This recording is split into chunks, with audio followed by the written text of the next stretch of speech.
Okay, it is 5:35, and this is the Monday, August 30th, 2021 meeting of the Palm Springs Architectural Review Committee. Planning Director, please take roll call. Yes, Member Thompson. Here. Member Walsh. Here. Member Payline. Here. Member McCoy. Here. Member Lockyer. Here. Member Dozy is excused. Vice Chair Rotman Here. and Chair Jakeway. Here, We have a quorum. thank you. May we have a staff report on the posting of the agenda? Yes, Mr. Chair and committee members, the agenda was posted on Thursday, August 25th, and our meeting has been posted in accordance with state law. Thank you. Does anybody in the committee have any revisions to the agenda? Do we have a motion to accept the agenda? Motion to accept. John McCoy, second. I'll second. Sean, all in favor? Aye. Aye. Okay, we'll move along. This is a public meeting. Audience members are permitted to comment on any issue that's within this committee's purview. Comments on an item appearing on today's agenda are made at the time that that item is presented. If anybody would like to speak on an item not on today's agenda, you may speak now and you'd have 3 minutes.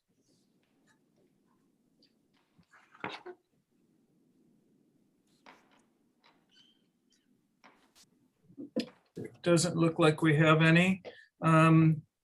We'll proceed to the minutes of the last meeting. Does anybody have any changes or revisions to those minutes? Mr. Chair, before we jump into the consent calendar, we need to do the election of officers. Oh, okay.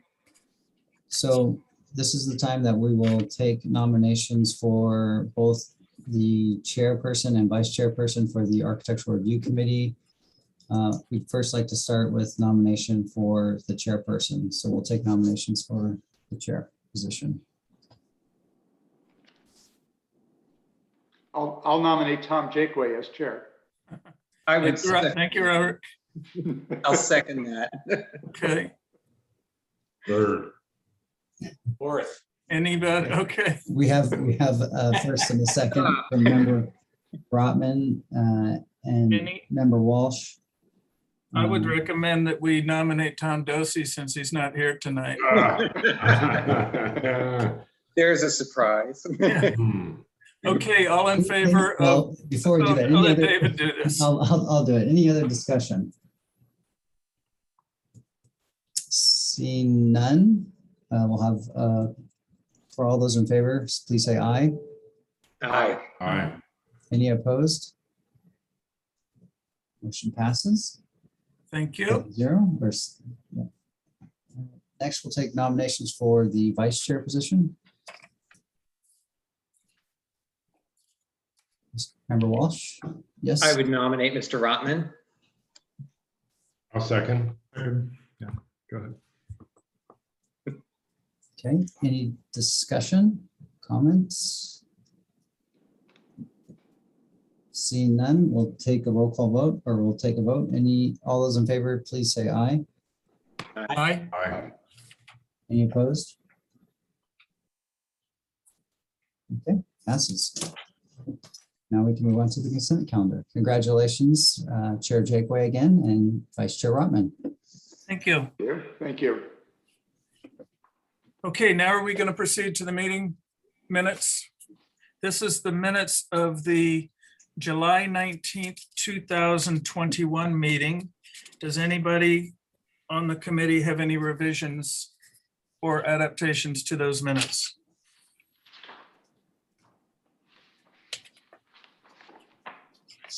Seeing none, do we have a motion to accept those minutes? Mr. Chair, we also have an item 2B on the consent calendar, so we could take both of those items at the same time. You're right. Okay, I'm getting ahead of myself. On the consent calendar will be the approval of those minutes, and also item 2B, O2 Architecture on behalf of Dania Ning for a major architectural application to construct a 3,151 square foot single-family residence on a 9,147 square foot hillside parcel located at 775 Cabrillo Road. And the staff has recommended approval of that project. So those are the two items in the consent calendar. Do we have a motion to accept the consent calendar? Hold on, I had a correction on the minutes. Okay, On page 4, and towards the bottom, the paragraph just kind of repeats twice about member Lockyer asking about the windows in the kitchen, their cholesterol. There's 2 sentences that are the same thing. One just needs to be removed. right, okay. Correct that. Any other corrections? No. Okay, now do we have a motion to accept the consent calendar? Motion to accept. John McCoy moves to accept, second. I'll second. All in favor? Aye. Okay, we're going to move on now to unfinished business. I have a business issue in that neighborhood, so I am going to recuse myself from item number 3 and item number 4 and turn the meeting over to Mr. Rutman. Thank you, Chair. So this is item number 3, Hawkins and Marshall on behalf of Carmelita Properties Limited for a major architectural application to construct a 4,051 square foot single-family residence on a 15,173 square foot hillside parcel located at 310 West Crestview Drive. May we have a staff report? Yes.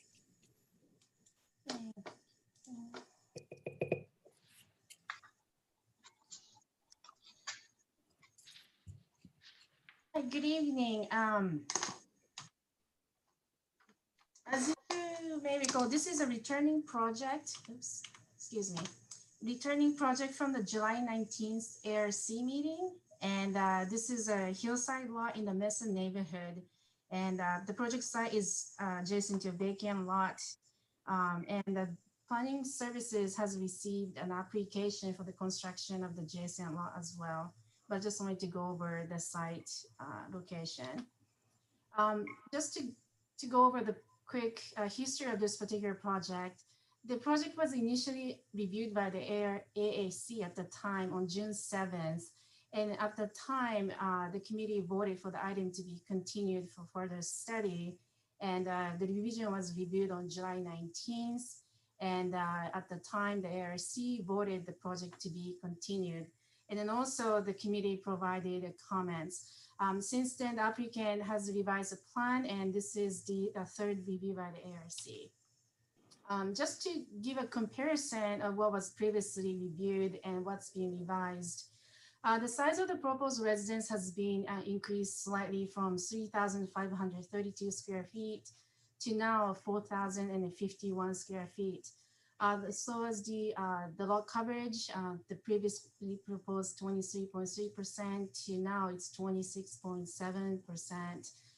The building height is also increased, and the applicant is proposing an increased front yard setback compared to the previous 5.3 feet.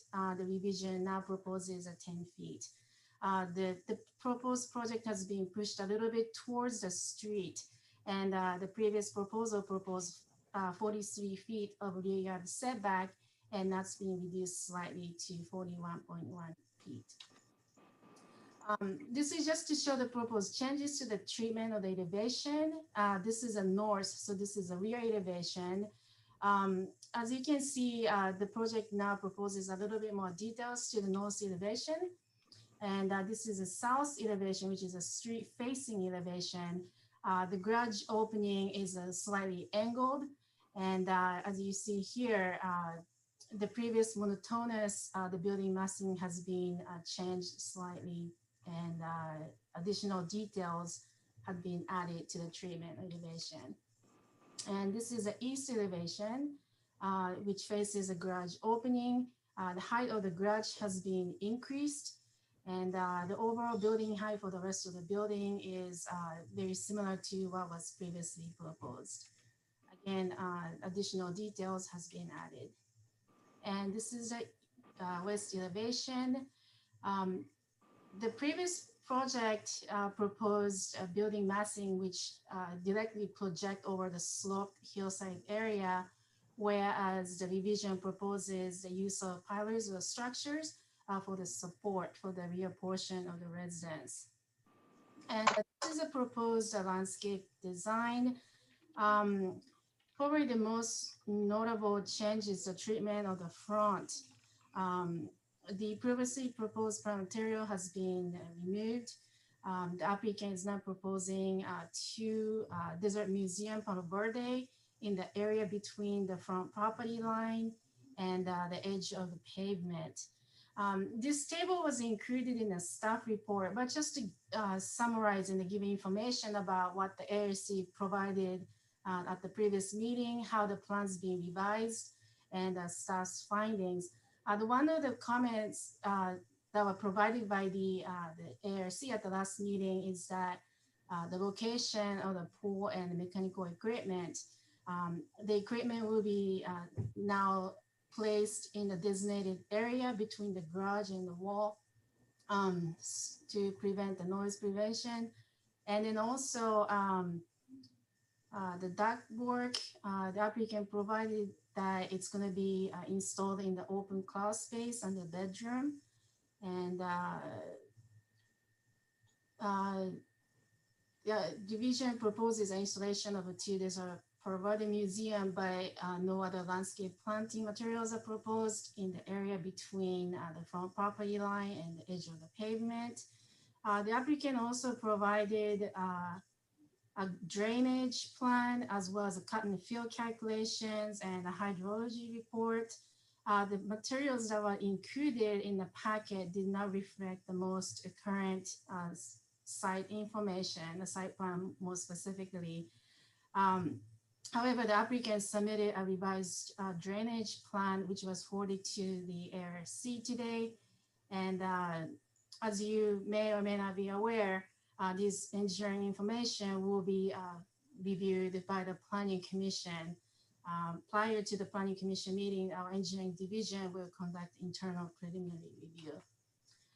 Based on the revision, the staff finds that the previously proposed 5.3 foot front yard setback and the 5.15 foot east side yard setback have been increased.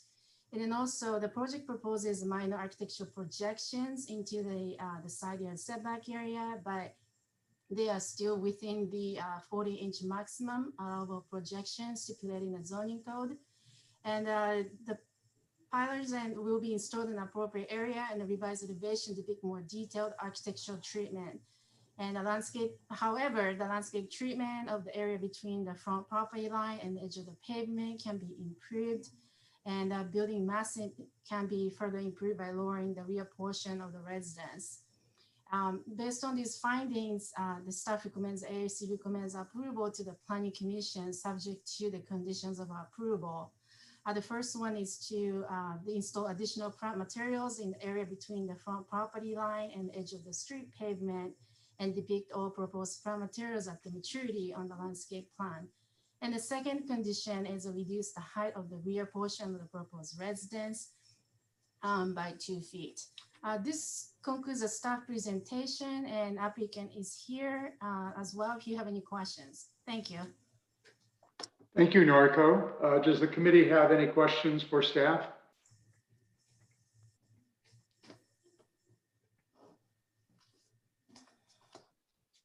If not, we'll go to the applicant and ask them to make a presentation. They have 10 minutes. Is the applicant here? Yes. I will keep it brief since this is the third time we're meeting with you. But at the last hearing, some of the most notable comments were sort of lack of information in the plans. Additionally, there were some comments about the drainage and grading information. And furthermore, there was concern about the building relating to the hillside appropriately, as well as some issues with mechanical and ducts and equipment and where that was being stored. So what we tried to focus on this presentation, we're addressing those comments. Additionally, we studied the surrounding neighborhood and looked at the existing front setbacks that exist along the street for the garages as well as the houses, and that diagram is presented there. And so what we're proposing here is a 10-foot front setback for the garage, which is, as Noriko mentioned, greater than we presented at the last one and consistent with the neighborhood findings. Additionally, and also prevents the need for a variance. Additionally, the garage was relocated to the higher side of the property towards the front of the property line to better work with the topography and site. The garage is no longer buried in the earth nearly as much as before. That's why you see the difference in the landscaping. So I think at this point, happy to answer any questions.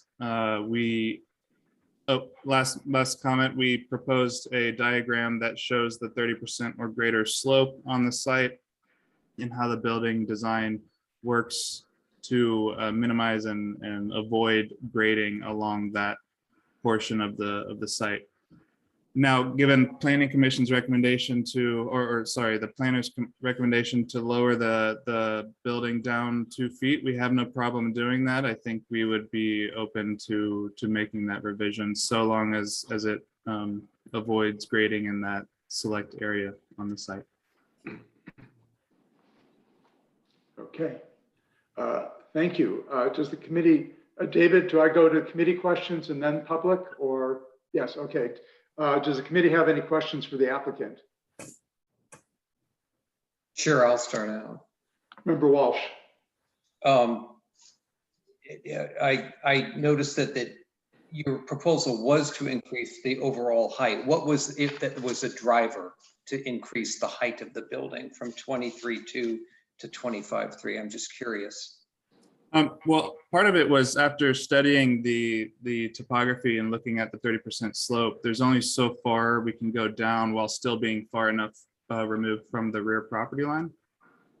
And also being far enough removed from the front property line with the garage. So that's sort of where we found the right balance. I think we can still go down a couple of feet, but we start to get right at that borderline of the 30% or greater slope. So is it a case where as you move the massing of the building in a northerly direction, you need to reduce height, correct? Yeah, the height gets, the further north it goes, Right. the nature of the topography gets taller. Yes. As I look at your floor plan, the two twin bedrooms, it's bedroom 1, bedroom 2. As I look at bedroom 1, in both cases, there are no north windows. Is that correct?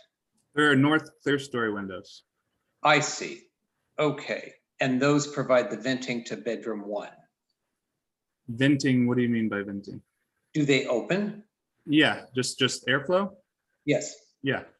Okay, so I'm not seeing it in the plan on A2, and that's just because the cut line was taken below the clerestory windows. That's correct. Okay. You'll see it in the elevation views.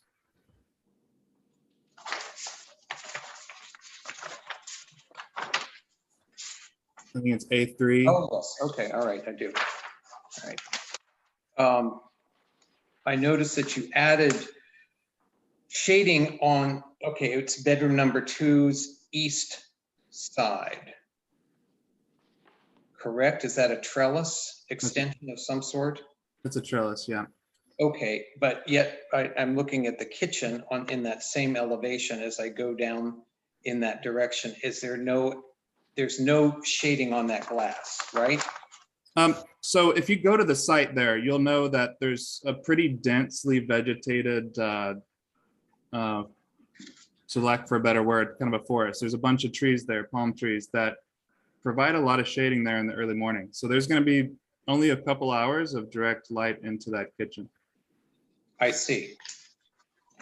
On your mechanical plan, is all of your mechanical below floor? There's nothing topside, correct? Yes, the pool equipment is located between the garage and the inner courtyard. It's sort of protected by the garage on one side, the site wall in the courtyard, and then a slatted enclosure that faces sort of southeast. I understand. Okay, so all of this is beneath the floor joist system at the back of the building. Is that correct? Am I going to see mechanical ductwork or soffitting there? No, but just to clarify, the pool equipment is not below anything. It's at grade, but it's below the top of garage wall and below the courtyard wall. So it's a very limited, it's exposed to the sky, but it would be very hard to see. You'd have to be standing on the roof of the garage, probably looking straight down. I think I get it. But if I'm standing on the northern end of the site and I turn around and I look in a southerly direction, am I going to see mechanical No. ducting on the underside of your joist system? Because what I see is that your joist system seems to be like 12 inches, 14, 16 inches, something or other. And, you know, heavens willing, it's running in the same direction as you want your ducts to go. That it just seems like it seems like a small detail, but it could have impact on the overall elevations. So if you look at the mechanical plan, it runs in the crawl space to the, let's call it, there's a mechanical room there that it goes up into the house, and then it ducts through the ceiling joists over to the other bedroom and to the 2 bedrooms. So there's no ducting below the floor along the north side of the house. Okay. All right, thank you. I think that was it for now, Mr. Chairman. Thank you. Any other questions from committee?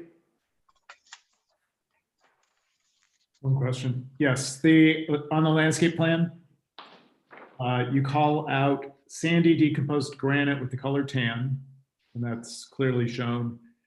Then there's a specification of 1 to 2 inch gravel. You have no color or any other specification beyond that? That's just because I don't have it anywhere on the plan. It's in the legend, but it doesn't exist in the plan. Okay, so on the south side of the driveway, you have 12 plants and 2 trees. What else happens to the surface ground plane there? Well, so if you remember in our previous proposals, we've looked at doing much more in terms of landscaping, but we got constant feedback from the city to basically try to stay as natural to the hillside as possible, to try to keep it looking consistent. So we've stripped it back and tried to keep it in that vein. So you'll finish construction and just grade the dirt and drop in 12 plants and 2 trees and some I mean, we're open to working with feedback here. We're trying to respond to planners' comments on that. We haven't received a ton of comments from the ARC about that. Yeah, I'm just trying to get clarification as to what's going on there, and also east side of the driveway. Okay, thank you. Any other questions? If not, we'll go to the public. Is there anyone from the public who'd like to speak?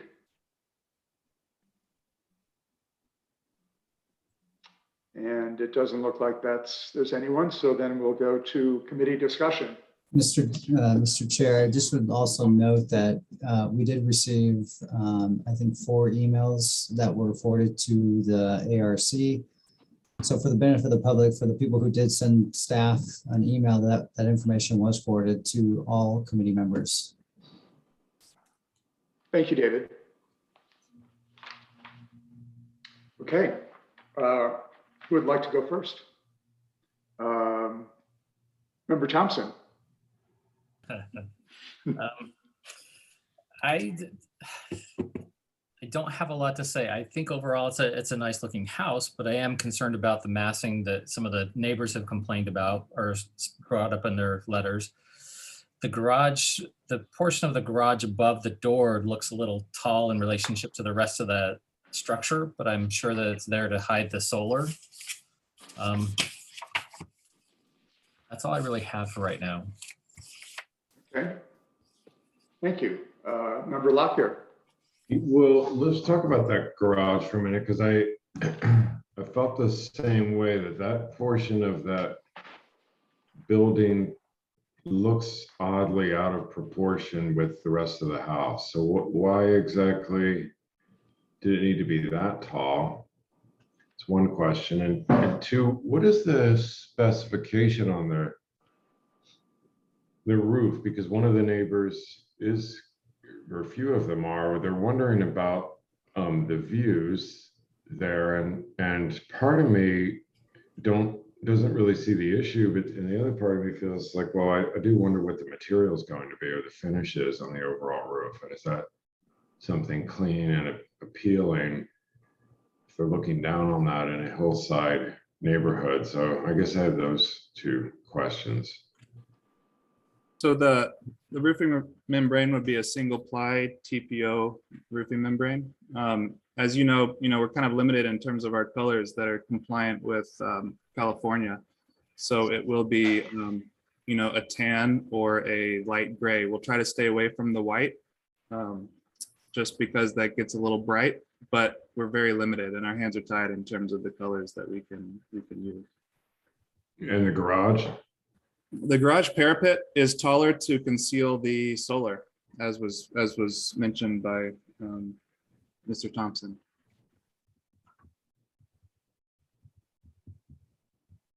So, but explain that. So what is the top of that parapet and what's the top of the flat roof area or the joist? And in terms of the height of what's the height of the parapet? What's the top of the flat roof and what's the top of the parapet? Give me 1 second. Yeah. You're looking at about a 36-inch parapet.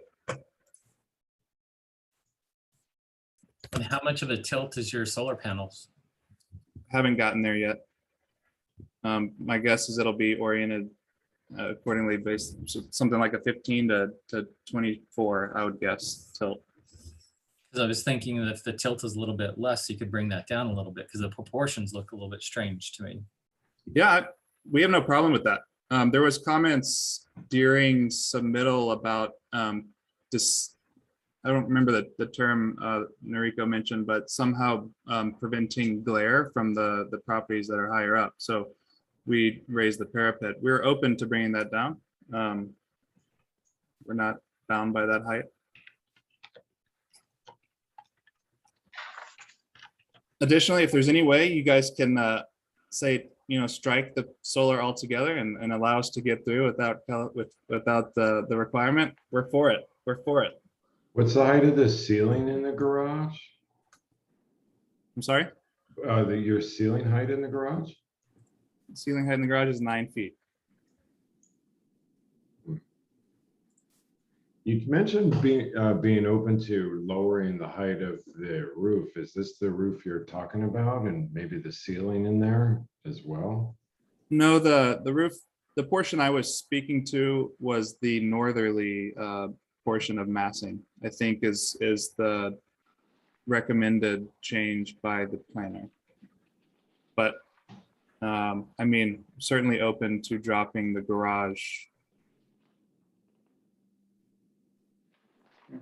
the top of parapet height. And, I think the ceiling, we have a little bit of play in terms of our structural joist size. So we could probably shave off 6 to 12 inches on the top of that parapet, but we would just have to look at it.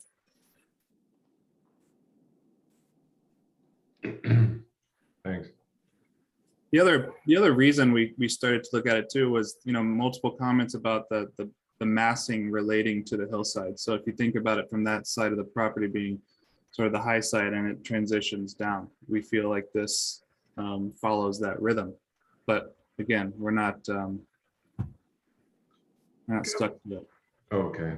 We did one more question. So on that north elevation, looking at the piers, and John Walsh had asked about mechanical equipment or ducting, which you say there'll be none underneath there.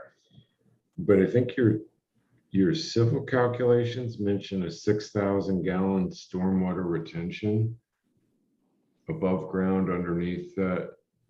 The detail in there is for an infiltration pit that's below ground. Hmm. Yeah. You know what I'm talking about with the 6,000 gallon above ground? Was that an old note or something? Can you point to it? I can look at it. Yeah, sure. Hydrology report dated March 26, 2021. Submitted by Gaspar E. Abondo. Going back on page 17 of the presentation. There's some calculations on 19. Page. Sorry, just trying to look for It shows up in the conclusion. Oh, okay. Page 23, stormwater retention. The above calculations result in a pre-development volume of 218 cubic feet. We propose to retain this volume with a 6,000 gallon above grade tank. The tank will be located below the house deck. Water will be used for irrigation after the storm event. Yeah, this must be on previous note. But if you look at, I believe Noriko sent the revised drainage plans to everyone. The detail there shows for a infiltration pit that's below grade. So there will be no above grade tank if we can avoid it.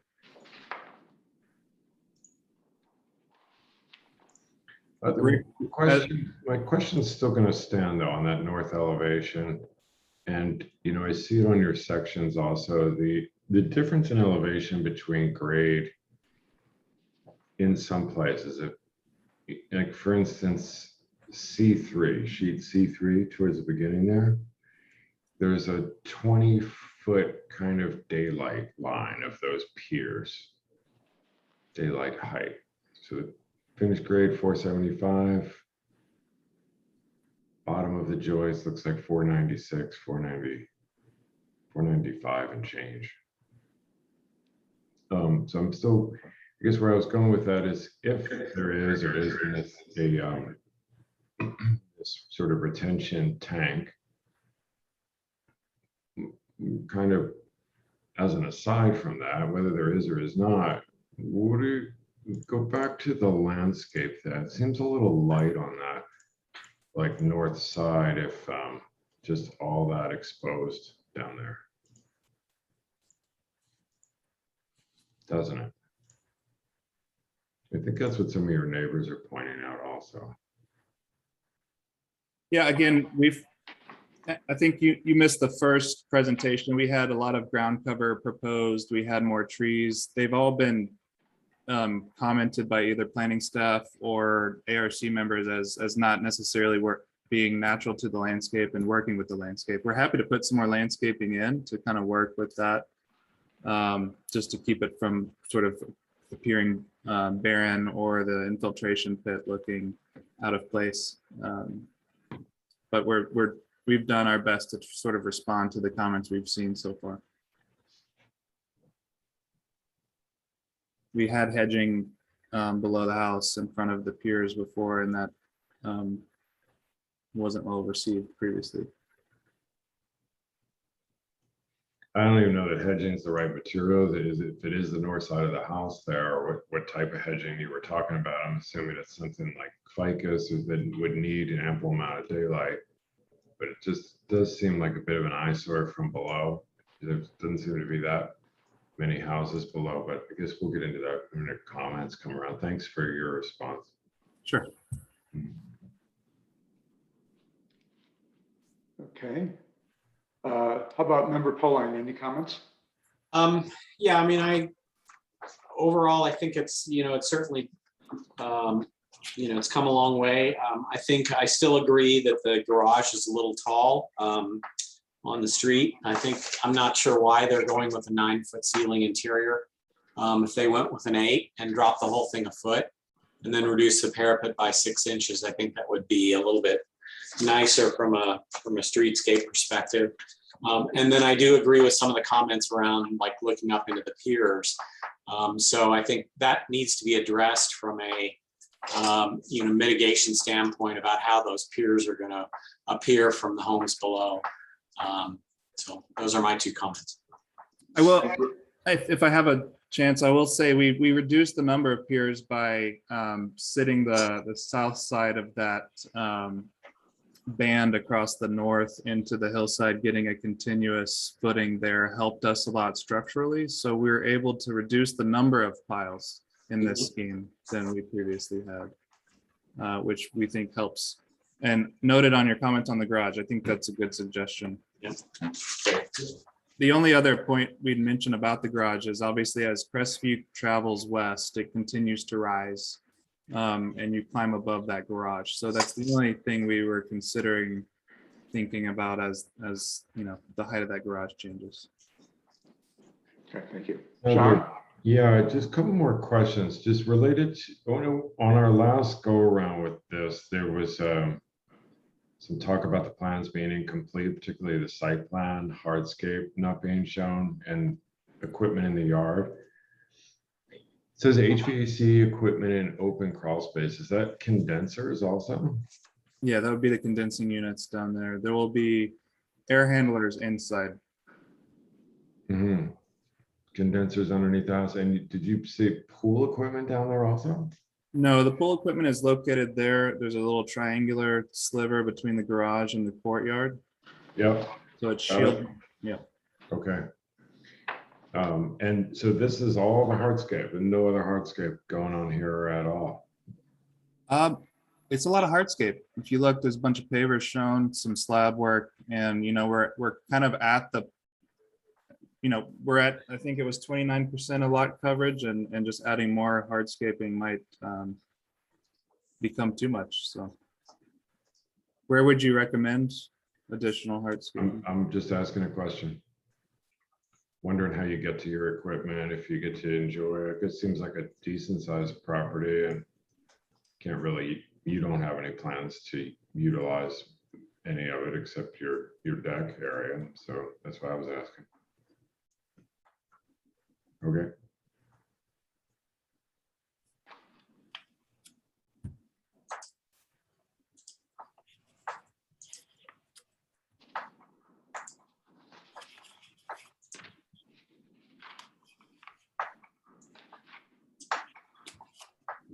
Anything else, Sean? No, thanks. Okay. Member Walsh?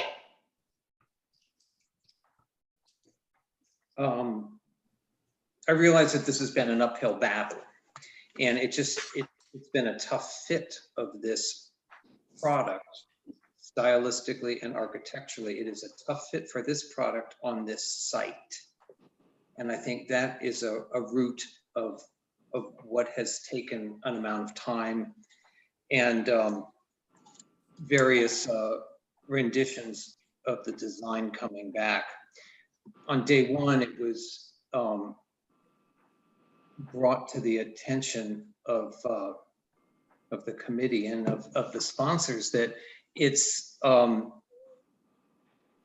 they're big of scale, and there is the issue of a repeated stylistic design form, and those are still here with us today, just in terms of problems. This, unfortunately, just, has never kind of evolved into something that looks like it's sprung out of the hillside. It looks a little bit as though it has been placed there. So that's all. Yeah. Thank you. Member McCloy? Yeah. So when Noriko was putting up her conclusion, she had them numbered 1 and 2. You readily agreed to number 1 of lowering the house. Number 2 is between the front property line and the edge of the pavement can be improved. I would like to see you agree to that. I think there needs to be more plantings. We need to know what the ground plane is going to look like, how you're going to finish it. So that the front yard needs to be resolved with staff. In the backyard, I think early plans had very linear plantings and a very defined nature of the lot. And I think that was some of the objection in the rear planting. So if there's the ability to post-construction work with the natural landscape, perhaps some creosote, brittle brush, bring things back in that soften and blend the site back in, the house won't spring from the land, as was noted, but bringing some restoration while acknowledging its new construction. I think you can find a blend. It doesn't need to be black and white. And that's all. Thank you. Yeah, John, I'm glad you said that, because that was going to be one of my comments on the back, is that you're right. The very first time it was presented, there was a hedge along the property line, which did not seem appropriate. And so I think the idea of bringing a more naturalized landscape on the back side of the house, on the north side of the house, will help possibly screen some of the piers and make the house feel like it's more part of the lot. I do wish it did respond more to the hillside, but I think you're moving it back from the street was a good gesture. And I think you're agreeing to lower the height of the house as well as the parapet of the garage are positive steps. And I also agree that the landscaping, again, it doesn't have to be a formalized landscaping at the street edge, but I think you need to tie from the driveway forward a consistent landscaping that fits the hillside neighborhood, but it's not just like 12 plants and 2 trees. You know, it's got to be more thought out. So those are my comments. Is there anybody else like to add anything? If not, do we have a motion? I think the motion is that we approve this project with a few conditions. One would be the lowering of the roof height of the garage, and 2, see the final landscape plan come back. So I'll make that motion. Okay. And I'd like to add it's some additional mitigation around the piers from a landscape perspective. Well, yeah, to me, that's the encouragement by the landscape plan, is that both the front and the rear yard. Okay. Do we have a second? Excuse me, Mr. Chairman, I think additionally there, I mean, maybe I do this as an amendment or something, but did you catch the fact that the height of the north elevation would come down 2 feet? Mm. You know what, let me, David, procedurally, do we vote on his amendment, or do we ask him if he's willing to accept additional amendments to his motion? So I guess that's the question. Is the motion including staff's recommendations, which does include the rear portion being reduced? Yes. So that's part of the motion. That too. Okay. So, Sean, do you want to recap everything? That's in your Yeah, motion? so I think the motion, I'll make a motion that we approve this project with a few conditions. One of them being the landscape plan comes back for another review at a date uncertain, but before completion. And 2 would have been the front garage roof, to re-examine that and lower the height of that. 3 now is the lowering, or the staff's comments, which include the northern roof lowering of, did I hear 2 feet or? Yes, you heard 2 feet. Yeah, Yeah. okay. So did I Okay. cover it all? Is Yeah, that the landscape, the comeback of the landscape plan would include the front yard. front and Yeah. rear yard? Yeah, Yeah. Okay. the site. All right. Do we have a second to that motion? I'll second. Thank you. All those in favor, please say aye. Aye. Aye. Any opposed? Thank you very much. We now move on to item 4, Hawkins and Marshall on behalf of Carmelita Properties Limited for a major architectural application to construct a 4,109 square foot single-family residence on an 11,206 square foot hillside parcel located at 322 West Crestwood Drive. May we have a staff report, please? Yes.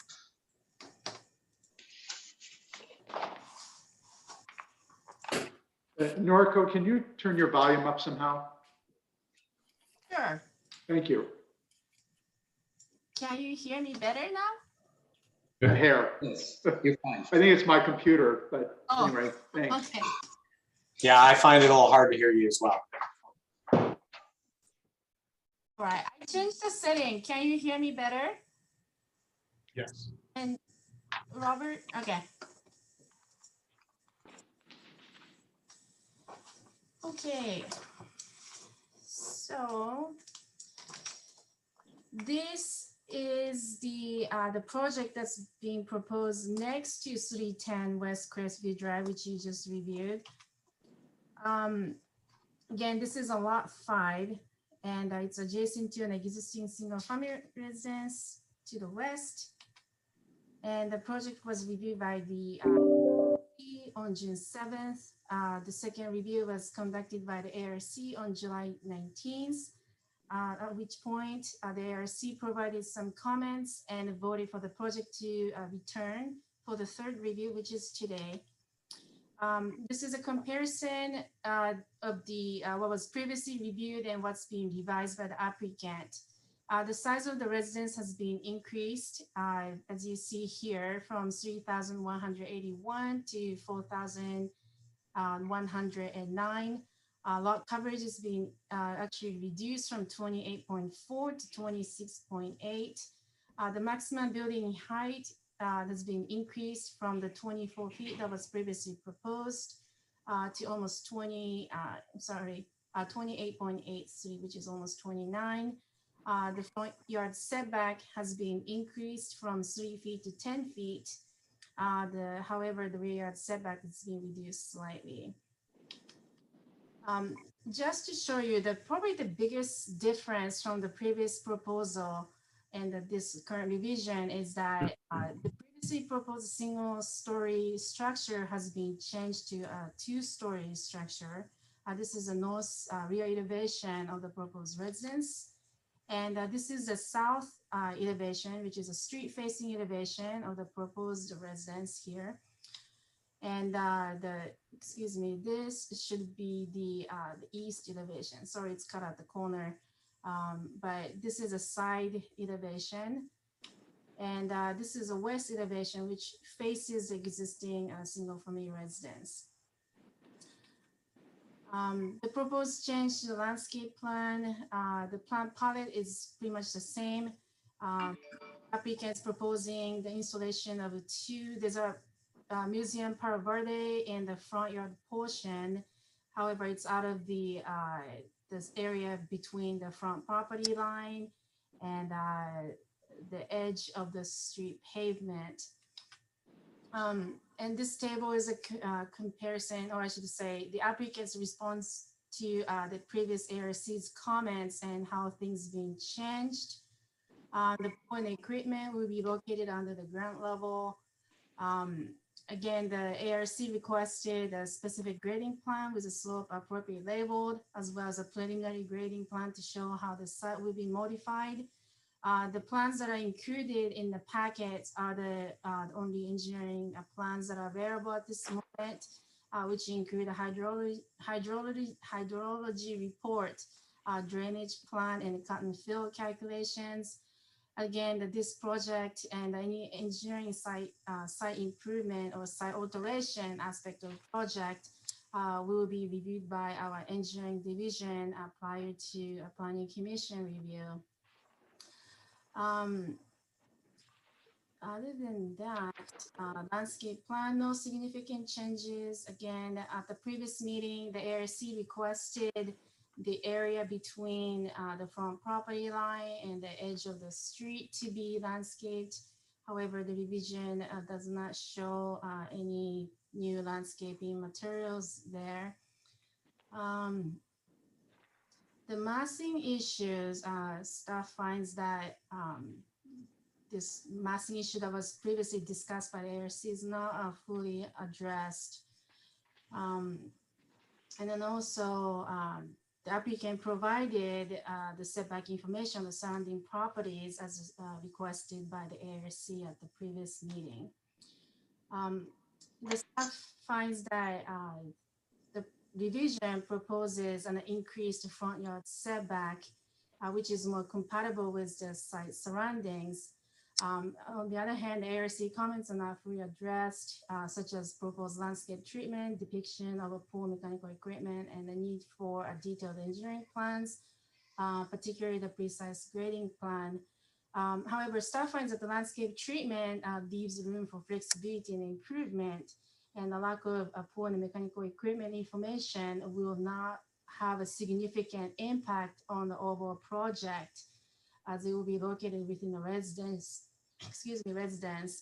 and the site engineering is customary within the purview of the planning commission review. The two-story construction instead of the previously proposed single-story residence,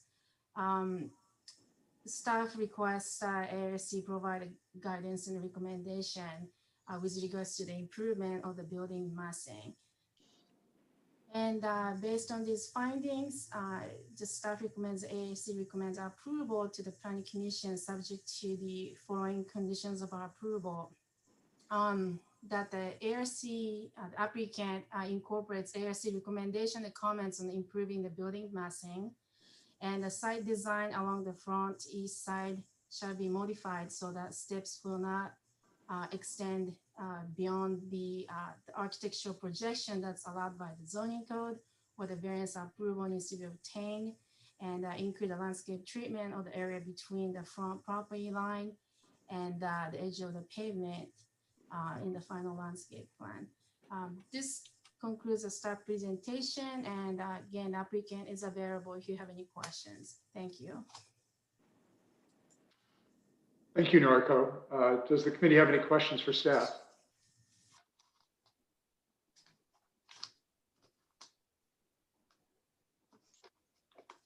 If not, we'll move on to the applicant presentation. You have 10 minutes. Sure. So on this lot, we, at the last hearing, tried to get as much feedback from the committee in regards to the design and the massing. And what we heard from Chairman Jakeway was that the two-story massing was preferred to the previous single-story massing. So that's why we went back to this scheme. Additionally, moving the garage back further away from the front property line does push the whole building back further north a little bit, causing the height to increase. But given the constraint of the 30% slope and also trying to get the 2 stories, we have a maximum height of somewhere around 29 feet or so. So that's why the height increased here. This was in a direct response to a recommendation from Chairman Jakeway. Now Noriko, I don't know if I heard you correctly, but did you mention that we did not address the mechanical equipment and show that on this proposal? Because it is there in the site plan, and there's a mechanical plan as well that shows where those are being cited and how they're getting directed. The staff comments was a specific quantity, which was that was requested. It just saw the general location, but not the actual quantity of the equipment or anything, which is, again, it's not really critical, and it doesn't really affect the overall nature of the project. I see. I did try to showcase in the mechanical plan the number of HVAC units being proposed, the number of zones. Did not size the tank and the pump for the pool, but you can see there's sufficient space under there concealed, no visibility from any of the neighbors. So additionally, we tried to keep what was responded, or what was sort of applauded from the previous submittal from the planning perspective of the stepping roof planes. We tried to keep that intact this time. And then also respond to the increased massing, or the sort of the massing that was preferred by Chairman Jakeway. So that's why we're here right now. There is a minor comment about the landing, basically steps that are at grade leading from the pool deck down to the lower deck. If that's an encroachment and an issue, we're happy to get rid of that and just grade naturally and build some steps sort of just graded in. So that's not an issue we're strongly sticking to. And so we can propose to remove that right off the bat.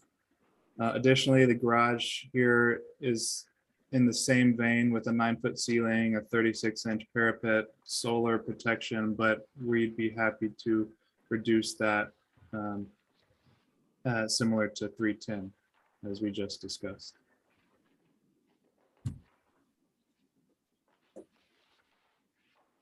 Okay. Any questions for the applicant?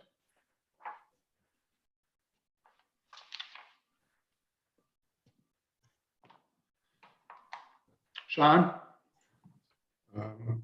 Just give me a minute. Sure. Mhm. How about we'll start with John McCoy then. Okay. I am in alignment with what I was saying with the house next door. I don't see, I'm not clear on what is going on in the front. There's insufficient landscape in the front and no real details, as was noted by staff. And I will leave it at that. Okay. Steve? Yeah, I mean, I think I just have, it's pretty much the same comments from the last one. I think, again, the two issues are really the garage height and the resolution of the piers in the back. That's what I'm curious about. Okay. I will mention the piers on this one aren't as tall. And if we can work with staff to drop the finished floor level a couple of feet, which does encroach to just the top band of that 30% slope. It gives us a slightly taller ceiling, because right now we're at 8 feet down there in the lower level. It gives us a taller ceiling, and then it conceals the piers. So if that's something that's you're open to and are willing to work with us on, we're happy to work with that. One question I had, I mean, and again, I mean, it could have applied to the other one as well. I kind of didn't think of it to mention it. I mean, it appears these piers are kind of, you know, this typical sonotube sort of standard piers, you know, just spaced evenly across the bottom. I mean, is there an opportunity for you guys to do kind of more of a, you know, some kind of a block pier or something that may kind of better integrate with the facade on the back that could allow, you know, essentially a little bit better aesthetic from the, you know, looking up the building? It really comes down to the determination of grading and what they consider as grading. If we could do even just a small section of continuous footing, something that gives us lateral strength, we could remove a lot of the piers, Right. And the depth of the piers. So that's something we're open to. Yeah, I mean, I think if you could do, you know, even if you could do like a, you know, 4 foot by 2 foot, you know, plank, you know, board formed concrete pier or something, spaced more kind of more integrated with the facade in the back, it might really make a huge difference from the look of the building on the back. That's what I'm kind of thinking. I completely agree with you, and I don't really know if that is something we can, or how we go about resolving that with the staff at later stages. Right. Okay, thank you. Sean, ready?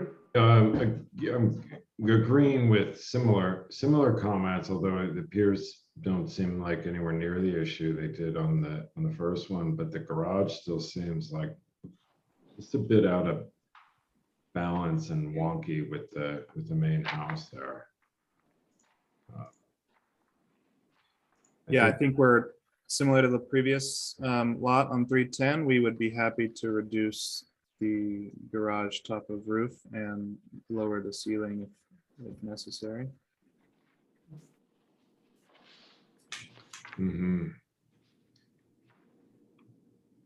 Yeah, that one seems even higher than the one on 310. Is that right? Give me 20 seconds. I can tell you If exactly. you look at sheet A 4.02, there's sections, site sections through there. It's the same.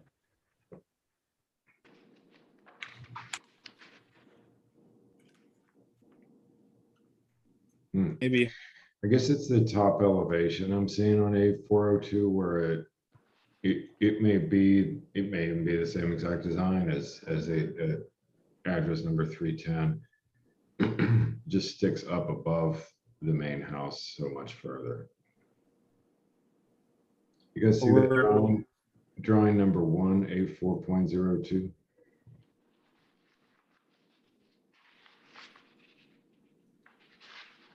And I have a feeling it's going to be similar on the front elevation.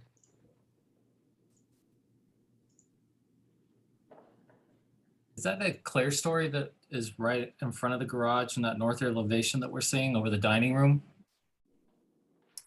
In the garage over the dining room? Well, over the dining room, when you're looking at the north elevation that Sean is talking about on 4.2, it looks like there's like maybe a clear story, and then you see this darker shading is the garage in the back. Is that a clear story that's on top? Are you on section A4.2, A4.02? Yes. Yeah, so the north, if I'm looking at which view, number 1? Correct. Yeah, there's a clear story between that horizontal band running east-west, looking, over the kitchen space, the dining kitchen space. Yeah.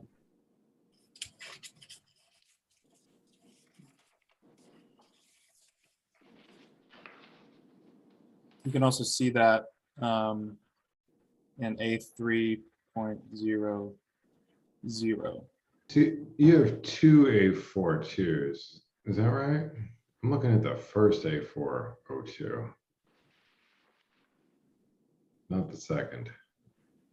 I only have one. I'm on page, sorry guys, 49. This is a shaded, looks like a black and white, almost like a black and white shaded section along the top of A402. 8.4.02. Mm-hmm. If I scroll down,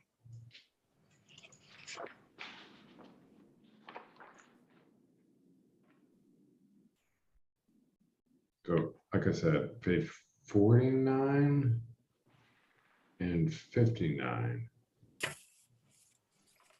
There's another A402. Different. 59 is the previous proposal. Oh, okay. So yeah, so then the first one. Up above there. I don't know, guys, I guess I made my point. It looks like the garage, I'm sure it's just a floor to floor elevation height. Does the main floor drop lower? Or is there something that can be done to balance out and reduce that garage height? And it sounds like there is. Yes, there is. Yep, super. That's all.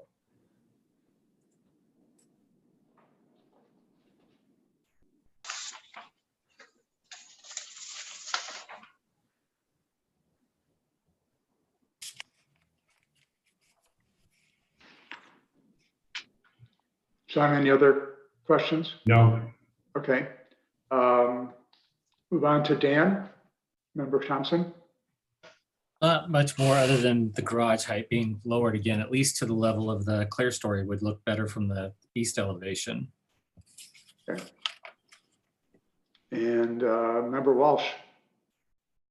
I'm I'm still trying to figure out, there's a bump up in terms of just overall size of about 25%. And what were the drivers that kind of pushed the floor plan in that direction? Where was the space added? Were specific new spaces incorporated, or did they get larger? No, this is an easy one. This was just the exterior decking being added this time around to the technical floor area, the building floor area per definition. The interior conditioned space didn't increase. It was in the previous submittals, the exterior decks were not calculated. The covered exterior decks. I see. Thank you. So the added floor, the lower floor did not increase the square footage of the house. It's just the deck. The lower floor actually got smaller. But yeah, that covered deck, because that whole band along the north and part of it on the east is covered. And that was not part of the calculated floor area the first time. Okay. John, I didn't mean to interrupt. Do you have any No, other? that's it. I have no other questions. Thank you. Okay. If there are no other questions from the committee, are there any comments from the public? Does not appear anyone's coming. Oh, Kim, yes, please state your name, and you've got 2 minutes. Great. Kim McNulty, Great, thank you. 389 Quest Street. I just wanted to thank this committee for your thoughtful review of these homes. And I think, still to looking at them, they do seem very large for the lot size and for the community, the neighborhood it existing. But I appreciate all of the comments. I agree with the suggestions that you have made today, and appreciate the developers moving to make those modifications. So, but just wanted to thank this committee for your diligent review and work on this. Thank you very much. Anyone else? If not, we'll go to committee discussion. Why don't we start with? Excuse me. I have a comment. Oh, I'm sorry. Please state your name. My name is Keith Burns, and I'm on Ridge Road, looking right at the 310 and 322 property. And the second story, 322, from my deck, initially you had it at a 1-story, but now it's being increased to a 2-story. And my view is totally obstructed. So, Looking onto Crestview. sorry, can I ask a question? Sure. Of the Mr. Burns? Yeah, Okay. where exactly is your property? 356 Ridge Road, right next to 400. I didn't catch 356, I think you said. Yes. Okay, yeah. Yeah, Mr. Burns did provide some correspondence that was sent to the committee, so you should have a Okay. copy of that in your email.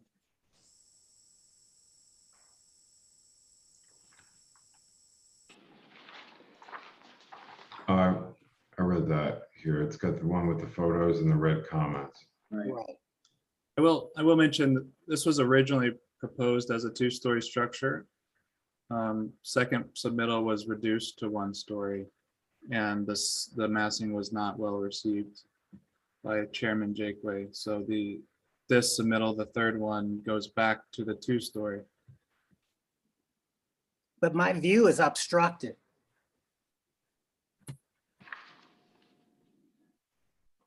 Would,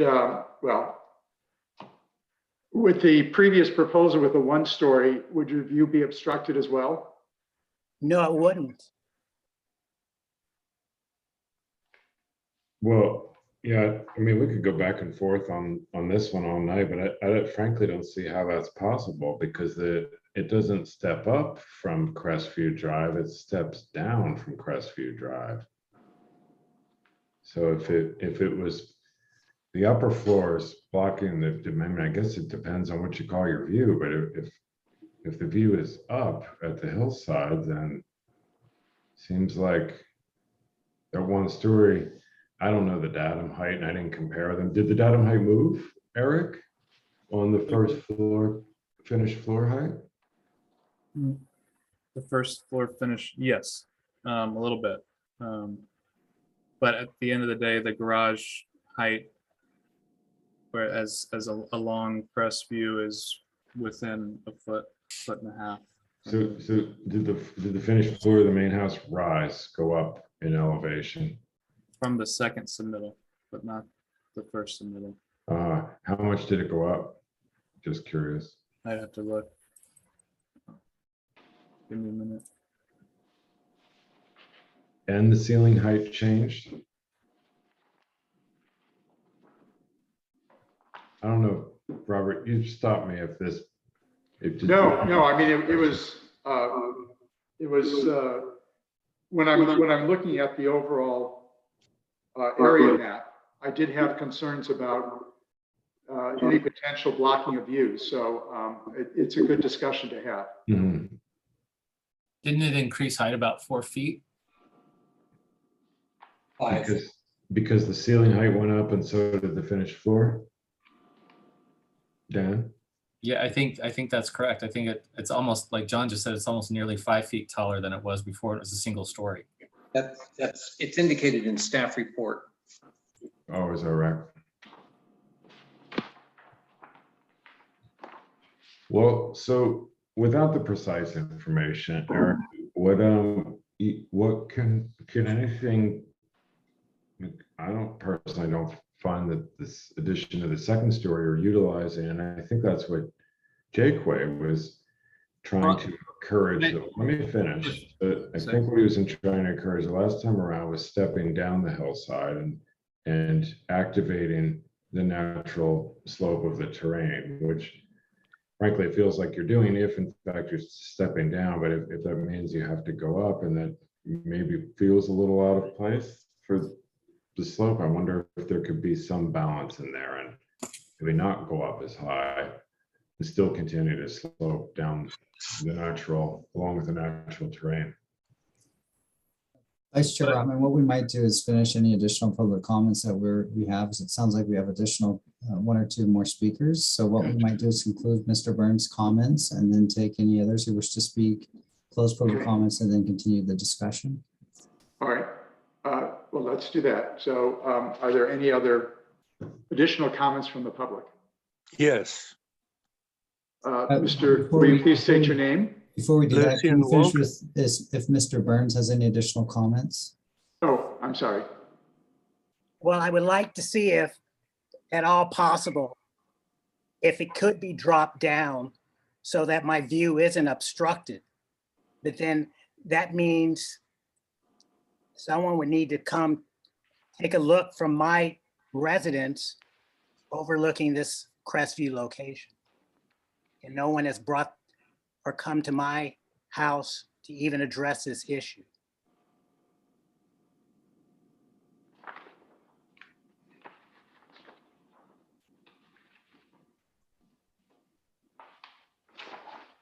Okay.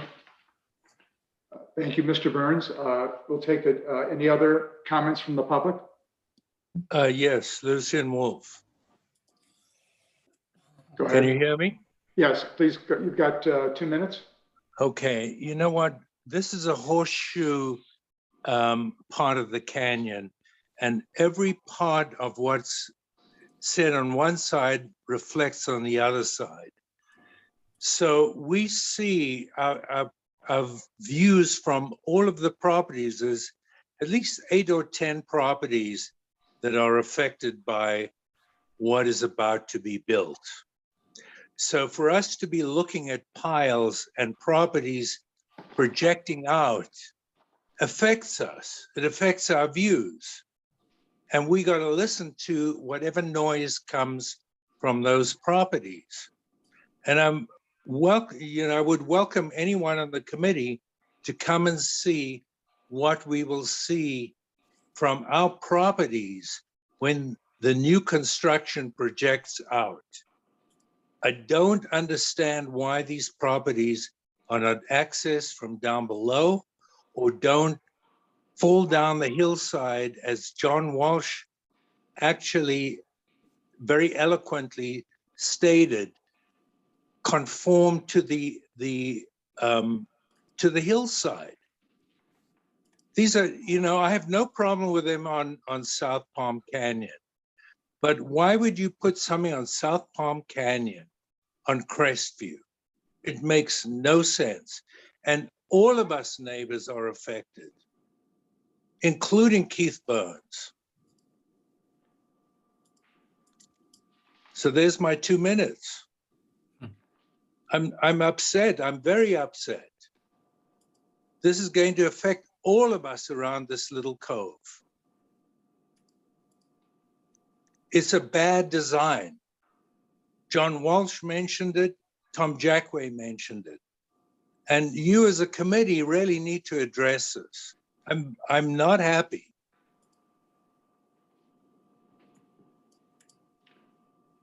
Thank you, Mr. Wolf. Do we have any other comments from the public?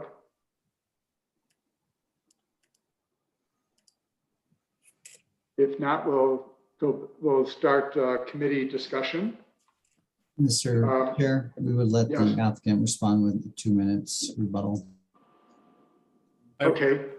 Yeah, I just wanted to respond to Sean's question. I was doing the math, and after lowering, without doing anything, if we just lower the parapet and lower the garage, that top of roof 2 feet will only be 2 feet taller than our previous single story proposal. And we can even work that garage back down a little bit further. So that means you raise the finished floor 2 feet and raise the parapet. Yeah, you step down from the garage into that dining kitchen space, and that parapet got taller. I feel like I keep just repeating the same question. So you raise the finished floor 2 feet and raise the roof 2 feet? Or parapet? Yeah, if you look at the plan, the plan steps, so we raised the first main level, we raised the garage level. 2 feet. The garage was, I think, 4 feet. Garage went up 4. Why did it need to go up 4 feet? Yeah, I'm sorry, I'm talking about the floor of each one of these right now.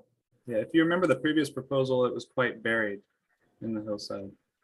The And there garage are concerns about, sorry. 4 and the main house finished floor came up 2 feet. I have to do the math on and looking at it, but the top of roof at the highest point of the building would be 2 feet taller than our previous proposal once we reduce that garage. That's all I'd calculate right there. I'd have to do more math if we want to look further about finished floors. But how is it different at the rear of the house? What's the height difference between the earlier proposal and the current one?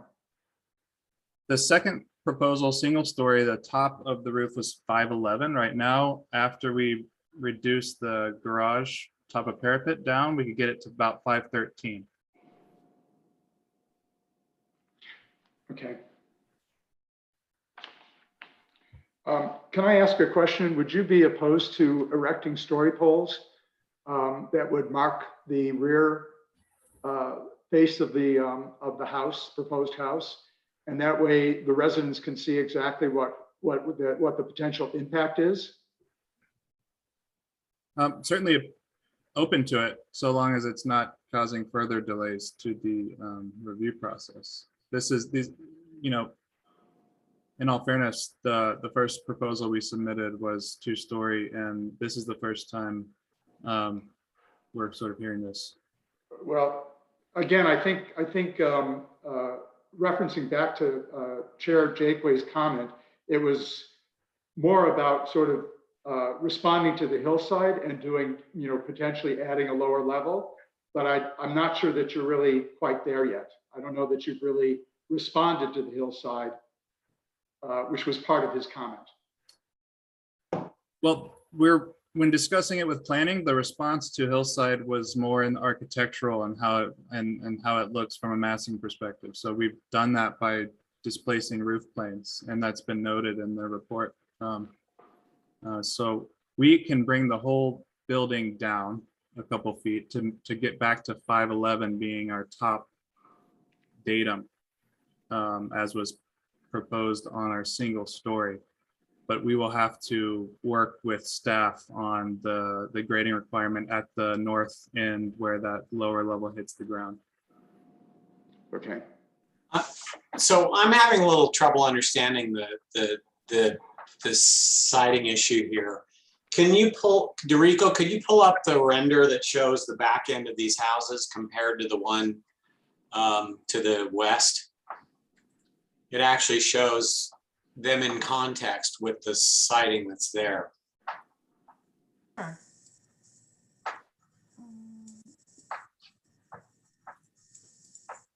I'm not sure it's in the, maybe you don't have it. It was in the package. It was in the piece that had the material samples. Rico, I have it if it's easier. Okay, sure, go ahead, Eric.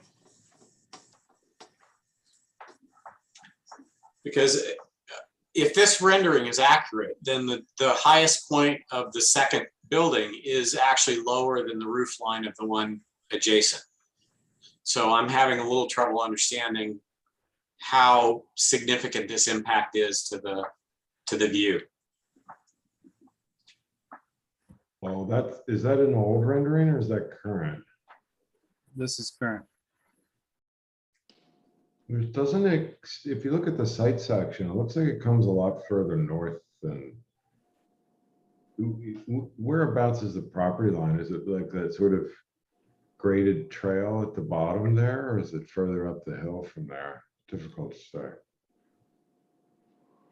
So it's just, basically there's like 10 feet from that center line of that dirt road roughly to that north property line.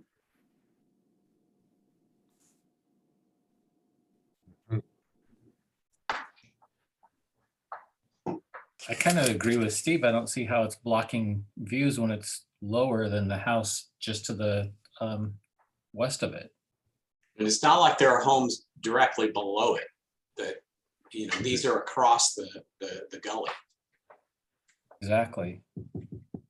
Oh, sorry guys. Well, the only thing is that this house looks, if you look at the site plan and how it sits on the lot, it looks like this house comes much further north than the house next door. And I can see where it could potentially block the view, at least part of the view of that canyon. The height is, you're right, the height is about, looks like it's about the same, but this house extends much further north. If I may, Robert, if you had Yeah. a house that was below, on the lower level of these lots, yes, these houses are up on Ridge Road. I own the two lots on the other side of Ridge Road. I've studied this from that street. The only thing that's lost by increasing any height of either of these two houses is the neighbors' roof lines and some of the trees. That's it. There is no canyon view loss whatsoever. Okay. Yeah, based on looking at the photo, I see you losing the trunks of the palms, perhaps the existing roof line across the street. But the fronds at the top of the palm trees, I think, would still be visible. Well, I still think it'd be nice if you could bring it down closer to the 511, because then I think it would be less massing, but I don't think that it's blocking views even as it is. Sounds like the guys are willing to do that. Bring the finished floor height down and the roof height down. Only so long as staff approves it. There's an issue with grading at the 30% slope on the north side. But regardless, we can bring it down to 513 right off the bat without changing anything outside of the garage. So I think it's an easy fix. There are more public folks No, I think we closed that. I don't think anybody came forward. But Robert, if I may, just one more briefly. In doing so, if we keep reducing the ceiling height, I mean, we're already at 8 feet down below. This is going to be a $3 million house, and you're asking me to compromise the interior aesthetic and the overall feel and the volume of this house to a point where it might be unmarketable. I would encourage you to leave it where it is. We went with the minimums we could to preserve the integrity of the value of this house. And if you keep compressing it, we're going to end up with issues that are going to end up possibly issues for the entire neighborhood down the road if these things aren't received well by the market. If you've got that up on piers though, the lower floor, Eric, why would lowering it, if it's still going to be up on piers, why can't you keep a 9-foot ceiling height downstairs? It's the backside. The backside is going to start encroaching into that slope. So it means you have to dig to get 9 feet? Yeah. Close to, I mean, that again, it kind of depends how we determine grading with staff on the next phase of this. But yeah, if we keep going much further, we're going to start technically grading for a continuous footing down there. Or a retaining wall to get a 9-foot ceiling height? Yeah. And have less pier. Yes. Doable. Sorry, was that a question or? No. Okay. Okay. Anybody else like to make a comment? Member Walsh, have you spoken? I thought I was clear on all of this height thing until this last conversation, and it left me confused. So I'm going to kind of throw some things out and let's see if I got it right. Is it the intent to keep the finished floor of the new proposed space what it was when it was reviewed on July 19th? Is that what we're No. asking? Right now, the initial intent is to reduce the top of the garage and possibly the garage finished floor height. That is the tallest point on the property. And the garage finished floor height doesn't match the main level That's of correct. It works with the hillside to step down. Is there something? Yeah. Okay, all right. So right now, does the finished floor of what you are proposing today match the finished floor of the of what you showed on the 19th of the main level, of the main living level? No, I don't think so, but I'm not 100% certain on that. I have to go back and look.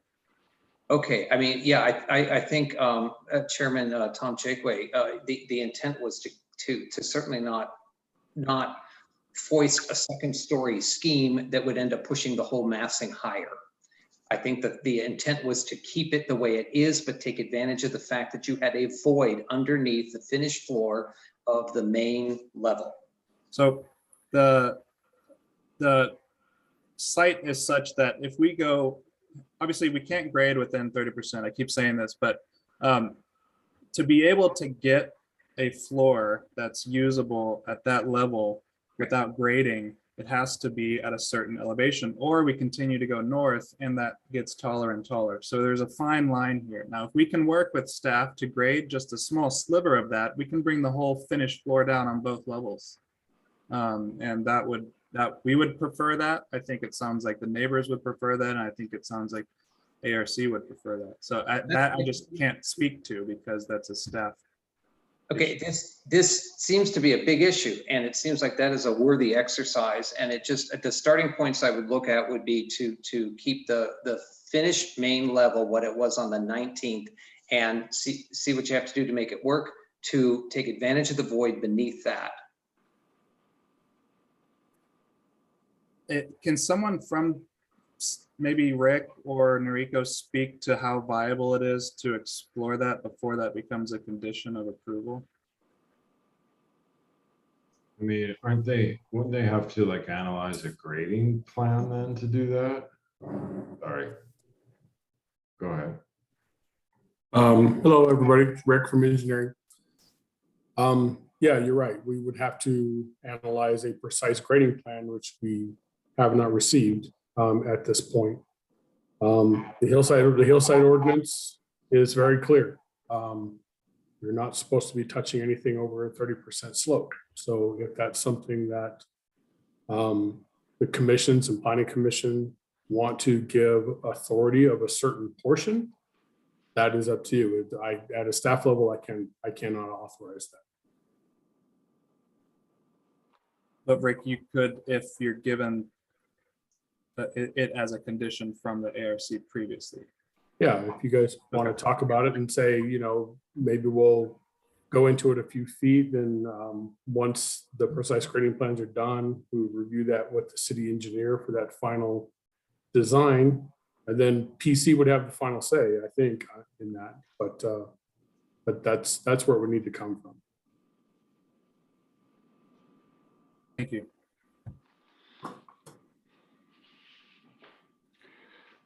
Well, I think the committee is kind of is in unison in thinking that the mass of this house has to get lower, and that it needs to feel like it's more responding better to the hillside. I would say if we're going to make a recommendation that we say the applicant work with staff to achieve that goal. And maybe that means that that engineering does allow some cutting into that 30% slope. But I think the overall goal is to get the height of this building down as much as we possibly can. Mr. Chair, I would just to elaborate on what Mr. Minhara said, I would just indicate that our general plan discourages modifying areas of slope that exceed 30% slope. So he is correct in that sense, but the Planning Commission does have authority to allow certain encroachments into that area, so that your recommendation today can go forward to the Planning Commission that the floors be lowered. Right, and it still looks like from their sections, there's still a little room even to play with, not having to go into the 30% slope, but I'm not seeing a section through every part of that slope.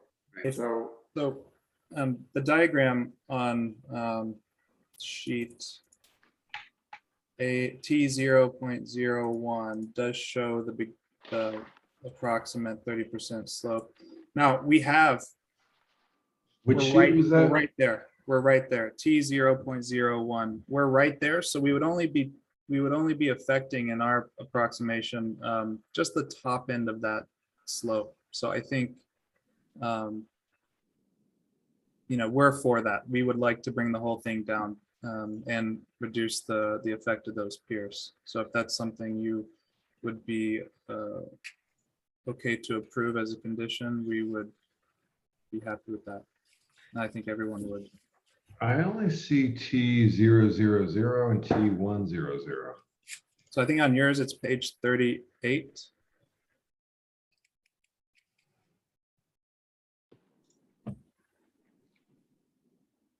Got it. So the gray pochade region is that greater than 30% slope band, as best as we can calculate at the moment. So piece of cake. Yeah. Is what you're saying.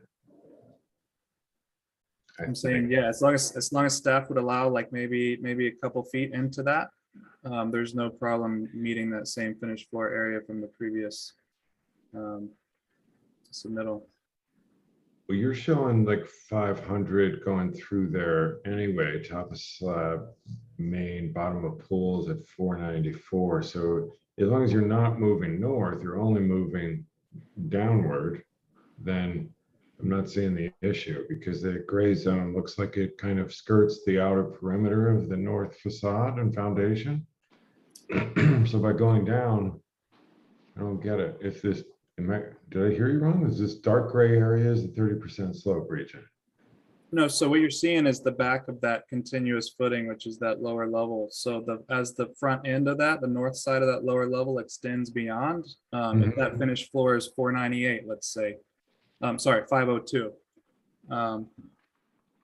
Sorry, it's right here. So 500, right? We're working at the 500. That's going to continue on over that gray slope band. So the lower we go on the back end, even though we're cutting in a little bit, we're going to have to adjust the grade below that lower level until it daylights.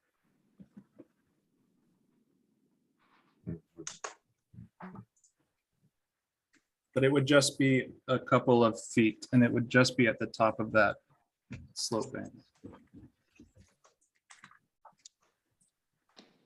And again, it would help reduce the number of piers if we can get continuous footings. I think that was, or a small portion of continuous footings, as was mentioned by Steve on the previous project.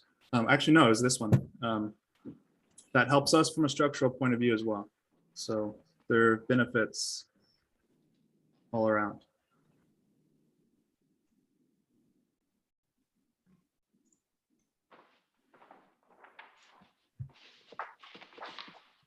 Okay. Anybody else have comments they want to make? I don't know if I missed somebody. If not, do we have a motion?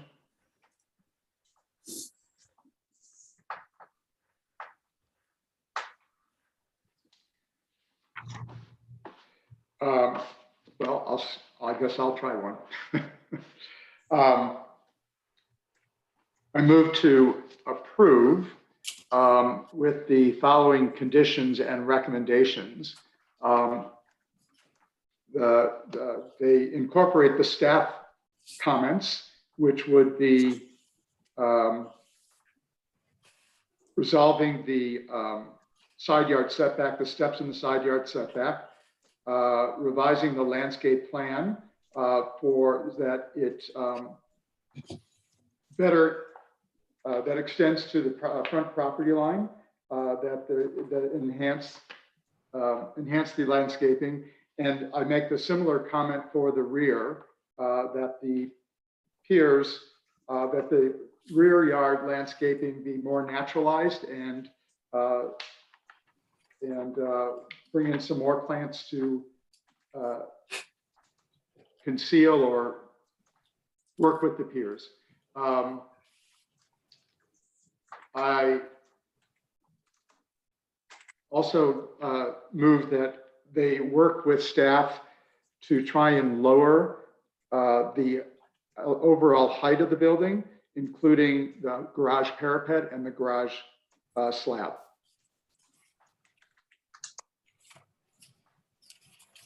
Any seconds? Can I amend, or should I? Yes. Yeah, go ahead and amend. Yeah, when you say work with staff, but I think, bringing the roof down of the garage ought to be, on the previous project, it was a requirement, a condition.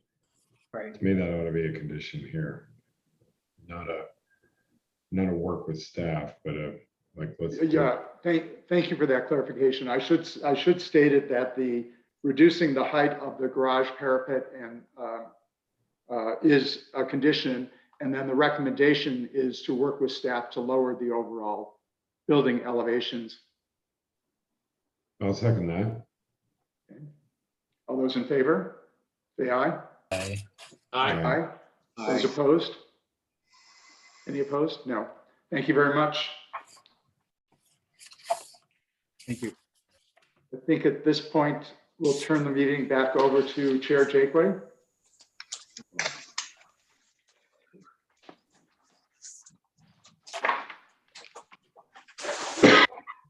And maybe I'll ask if anybody wants to take a 5-minute break. Okay, we'll take a 5-minute break, returning at 7:20. Thank you. Okay, we're ready. Ready. Okay, under new business now, we will go to item number 5, Starbucks for a sign program amendment to the Sunrise Square Shopping Center, establishing sign criteria for the coffee shop building located at 1755 North Sunrise Way. Can we have a staff report, please? Thank you, Chair. Are you able to see the screen? Yes. Okay, great. Let me just get this to be full size. There we go. Can you see it now? Great. So this application is for a sign program amendment for the Starbucks building, which is currently being Glenn, can constructed. you swap screens? Oh, sure.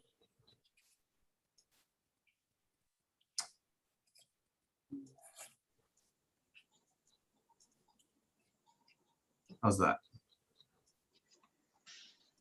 Better. Okay.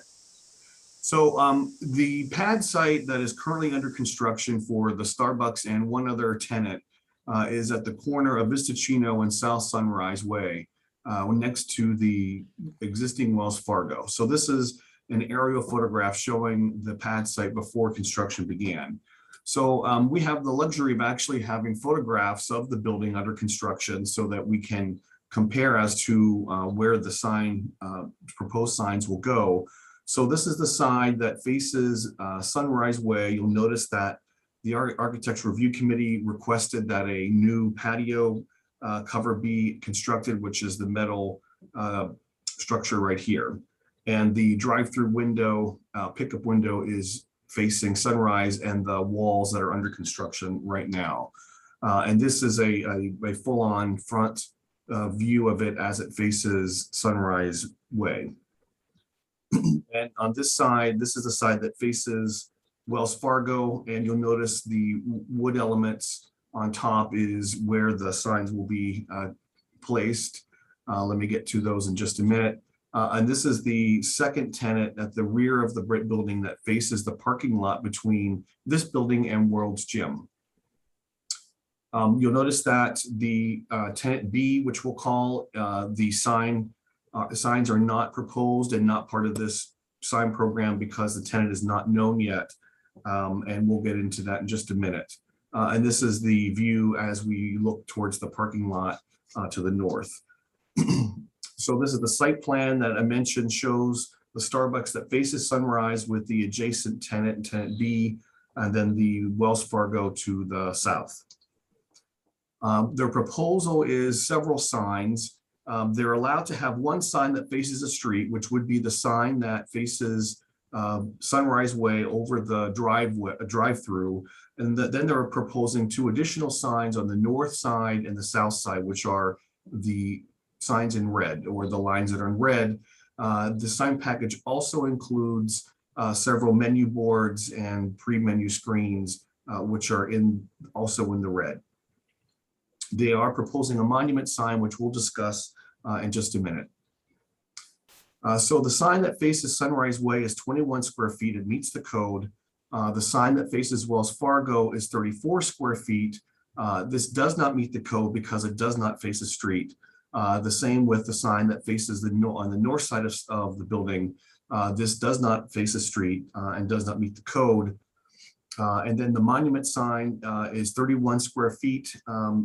There's only allowed monuments as part of the 3 existing signs, so this would be an additional monument sign. And then there are other drive-through and directional signs. These all meet the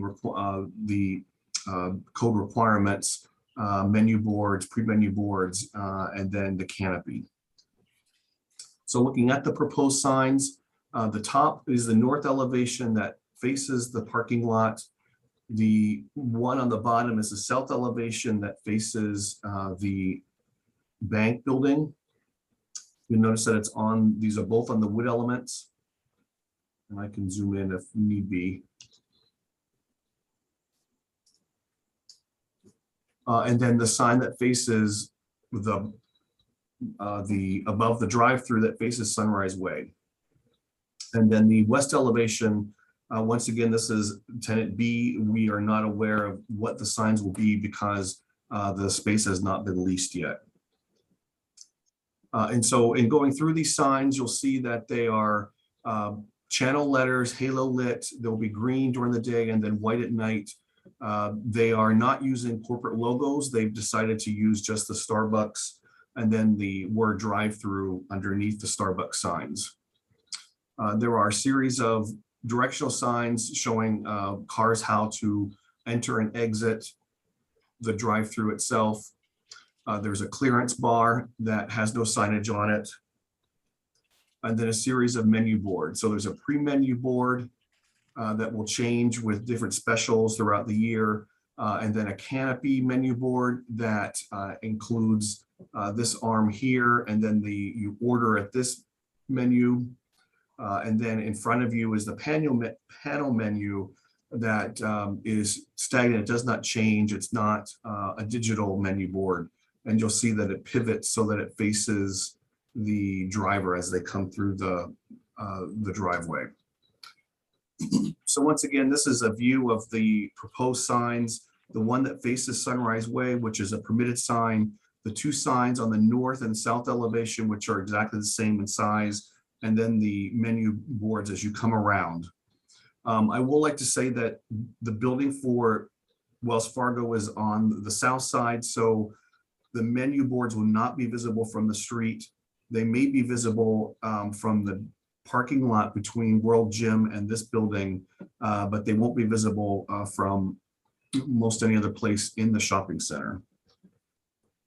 So the shopping center was first constructed back in the 70s, and then successive signs have been added. This is a monument sign that is currently there. There are three that look similar to this in height and size and design. They match the shopping center, which is a rough stucco color that obviously has been dated. Maybe at some point the shopping center owner will update these monument signs, but this is currently what is there now.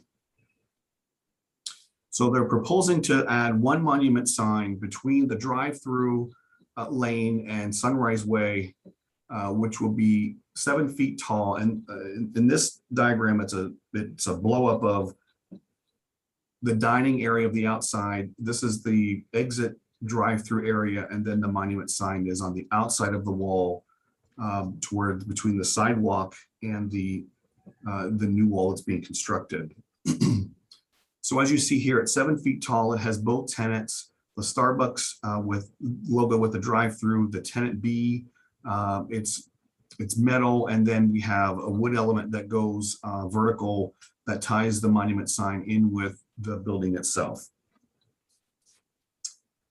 So Chair, you have findings that you can make in support of the monument sign itself, and this is again at night. So staff is recommending that the future sign locations for tenant B be consistent with the size and location, and then give direction on the monument sign, the size, location, and design. We've chosen to split these out because the Architecture Review Committee may want to approve the signs on the building and then have discussions on the monument sign. So that concludes my report, Chair, and it's been back for discussion. Thank you, Glenn. Any questions from the committee for staff? I have one. Dan? Hey, Glenn, on the monument sign placement, is that on Sunrise? Is that where it would go between the Wells Fargo Bank and the Starbucks? Yes, so in this diagram, it shows North Sunrise Way. The existing sidewalk is there. You'll see that there's a sidewalk that enters onto the site. It's right here where the red dot is. Okay, thank you. And Glenn, I had a question. You mentioned the two signs facing the interior that are not facing the street were not approved or weren't compliant. But I didn't see a recommendation about that. What is the recommendation for those two interior signs? Right, staff recommends that those additional signs would be consistent with what we have seen on other buildings of these types of corporate entities. So They're appropriately scaled. The size looks within scale and consistent with other buildings. So we would recommend approval on the additional 2 signs. Hey, Glenn, I have one follow-up question to that. The sign that would be on the south that faces towards Wells Fargo, can that be seen from anywhere? Or is Wells Fargo building block that signage? The building, and let me see if I can go to the aerial. Oh, here, this will show you. So the building does sit farther out than the adjacent Wells Fargo. So if you're coming up Sunrise Way, you would be able to see it. It would be on the south side, so it would be visible as you come up Sunrise, and you could make your decision if you wanted to turn left onto Visicino or continue up Sunrise and then turn into the main between Albertsons and this parking lot. Got it. Thank you. Tom, I have some questions. Yeah, Robert. Glenn, I'm assuming that the monument sign is proposed to be 2-sided, is that right? That's correct. And then remind me, when we reviewed this originally with the drive-through, aren't you required to berm or screen the cars in the drive-through from the right-of-way? Yes, that's correct. And what they've chosen to do is to build a wall, which is appropriate and approvable. So you'll see it right here. And so can you go back? I'm just trying to see. Oh, I see. So the monument sign would be forward of that wall. The monument sign would be right where I'm sort of indicating here, because this is the split in the wall that the sidewalk will come in from the street side onto the front entrance. So the monument sign would be right about it here. Okay, great. Thank you. Any other questions for staff? Mr. Chairman, yes. Done. Glenn, I am a little confused on, of course, there is the new proposed single sign on Sunrise for Starbucks. What about the other existing monument signs? Those signs are meant to stay. So if we go to the pictures, you'll see that there's no other place Starbucks on there. So right, their Worlds would go, or Wells Fargo, there just is there's no place to put Starbucks on them. Okay, so that's neither here nor there. So the new monument sign for Starbucks has nothing to do with these existing 3 that are on someplace else over there. Right, this would be an additional 4th. Got it. Okay, all right. Okay, and then there was some correspondence I saw that there was a similar situation with another vendor. Right, you received an email from a citizen, and that was discussing the building, the shopping center that is at the corner of North Palm Canyon and Racket Club, where the McLean and the Carl's Jr. is. There was some discussion about a coffee shop that is currently there. We have not received any request to amend a sign program. So that owner could go through the same process to amend the sign program. Got it. Okay, thank you. So do any of the other, there's the 3 signs within the existing sign program. Is there any other specialty signs within this shopping center similar to this monument sign requested? No, there's no other, the signs are all on the tenants, our basic channel letter, they all have the same color. So there's nothing that's this would be different than what they're asking for within the shopping center. It's existing. Okay, thank you.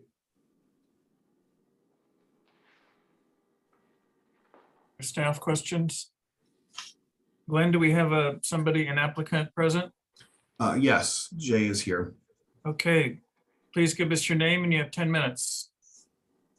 Okay, this is Jay Reeser with Yesco. We are the one of the few sign vendors for Starbucks.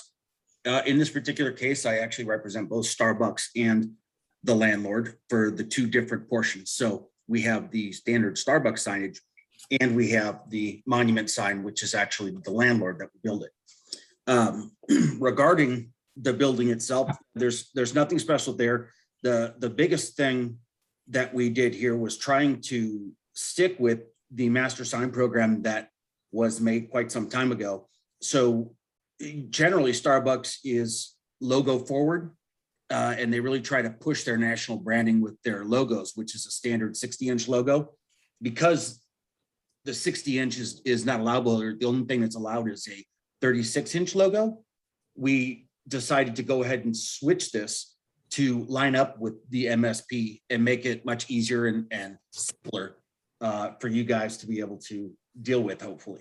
That was the reason for switching it to the letters. Regarding the drive-through stuff, when this was originally made as well, I believe there was no drive-throughs in the location. And so we have to include this in the MSP because of the fact that it's just not allowed at this point, right? There's really two menus in there. The pre-menu, which is letter J, and then the 5-panel menu, which is what you see when you're sitting at the order point. K is not a menu. It's a digital order confirmation screen. So it's a speaker and it's a screen that shows you what you've ordered, but there's no menu items on there, no pricing other than whatever you've ordered showing up to confirm that your order is correct, right? Just to let you know what that is. And the canopy for that, when there is rain or too much sun, the canopy helps to guard the screen so that people can read it easy and they don't have to worry about that. Other than that, the only other big issue is obviously the monument sign. And the landlord, as part of their deal with Starbucks and trying to bring them in, was to get them space on either an existing monument sign or a new monument sign. And so what they came up with to us was, hey, let's see if we can get a smaller version of a monument sign that would be dedicated to this new pad that would allow Starbucks to get position on that, but we wouldn't have to build 3 new signs, at least not right at this time, as far as redoing those and making them a lot bigger to fit additional tenants over what's already there.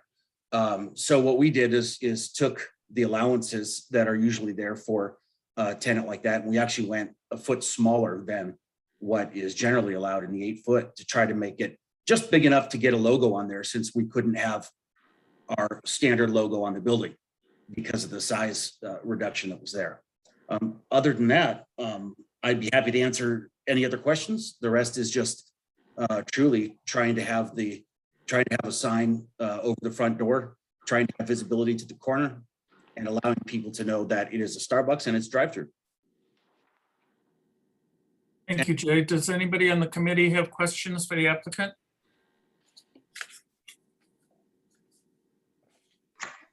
Yeah, I think it was a pretty clear presentation. Is there anybody from the public who wants to comment on this particular item?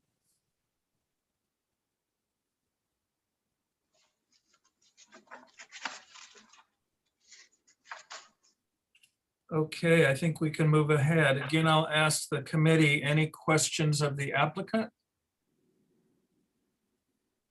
Okay. Jake? Yeah, Robert. Yeah, so my overall thinking is that there's a lot of Starbucks signs on this small building. And to me, it would seem like having a sign on the north and south side of the building would be far more effective than one facing Sunrise, because you get the traffic coming and going on Sunrise that way. And I'm just wondering if the applicant would be amenable to eliminating that one sign that faces Sunrise.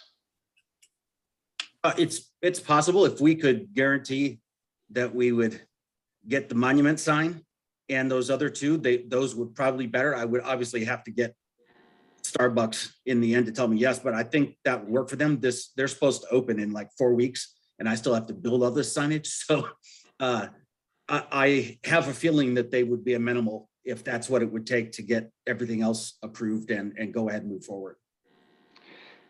Okay. But you think it's contingent on getting the monument sign as well? I would say so. Okay.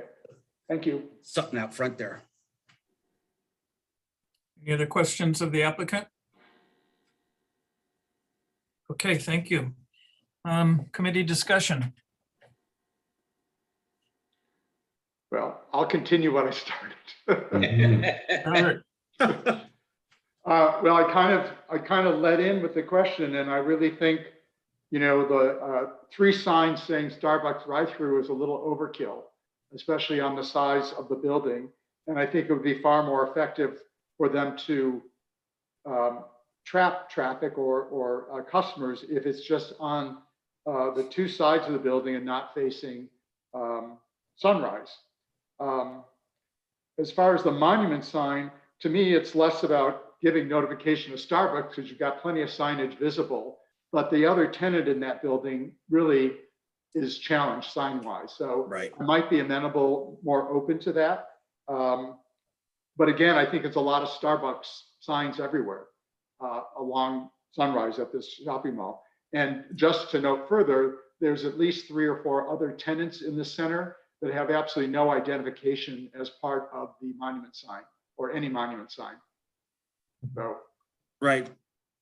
Like I said, if they were, like you said, the second tenant's not going to have very good at all, and this would be a big help to that. So I think they would definitely be fine with going with the 2 on the north and the south, because like you said, there's much better visibility with those anyway. As if they could get the monument side as well, because that gives them right out front of the building anyway. So that would help to remove that. It is a little heavy, and the reason is when it's the 3 logos, which was the original design, it's not as busy. They're bigger signs, but when they're just a logo, they tend to kind of fade away a little bit, right? But when we have to go and make them smaller and go towards the Starbucks, it becomes what it is. We didn't have an option there. We had to pull those down because 36 inches just wasn't big enough. They don't go forward with that, right? So I think they'd be very happy with the 2 elevations and the monument. Okay. I'd like to say I agree with both of Robert's comments that if we could eliminate the Starbucks sign facing Sunrise, but also that the monument sign, in my mind, is needed most to identify that second tenant. Now, the 3 current monument signs are really related more to entrances to the parking lot. They're not right adjacent to the buildings that they're advertising, where here the architecture of Starbucks is so unique compared to the rest of the center. I think having a sign that relates to the architecture of Starbucks makes sense. So I would be in favor of this. I'm going to disagree. I think the 3 pieces that we're talking about do not meet code. This is a change, and in looking at other Starbucks around town and around the West, I was on a road trip, nobody missed the Starbucks. Everybody saw where it was.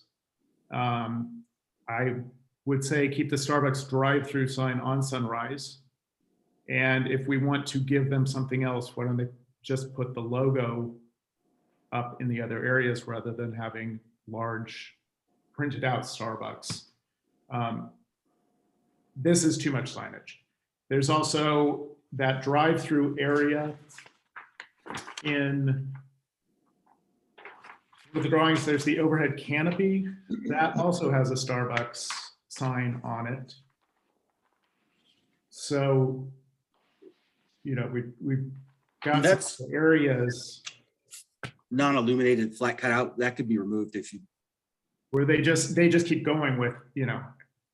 Yeah, it's just everywhere you standard look, brand. it's Starbucks.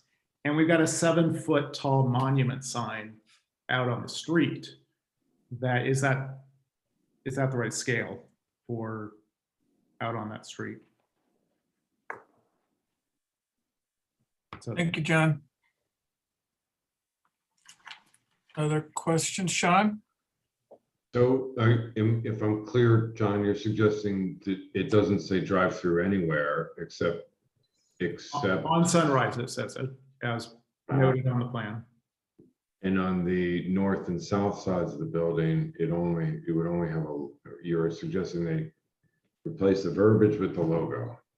If you look at the shopping center at Arenas, I'm sorry, not Arenas.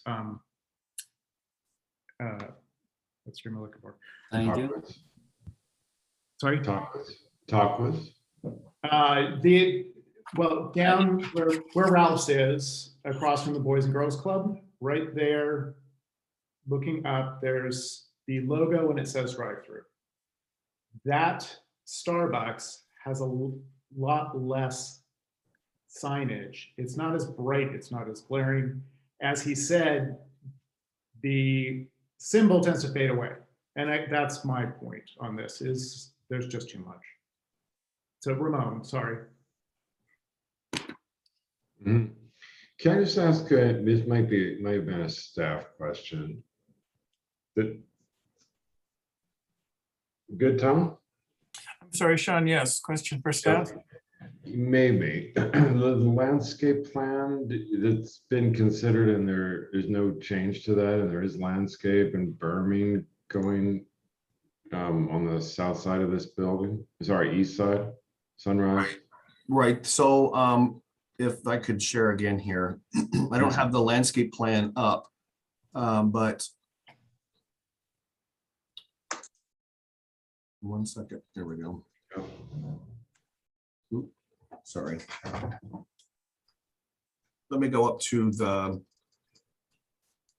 picture of the building itself. So this is fully landscaped. I don't have the landscape plan in front of me, and then the wall wraps around here. So you'll see that there's some berming already against this wall, but the wall is the main barrier between the drive-through.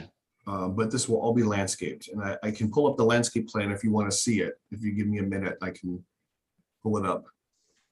Yeah, we could probably move on while you do that. Okay. So. Other comments while we're waiting for that? Stephen? Mr. Chair, I could just show you the photo that shows the street view of the Ramon and Sunrise Starbucks that Member McCoy was referring to.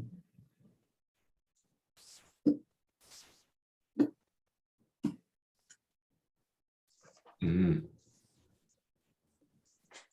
And do they have anything on the north side of that building facing into the driveway entrance?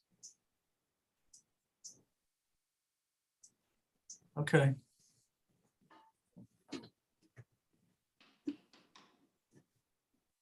Okay, so I can, David, let's see here.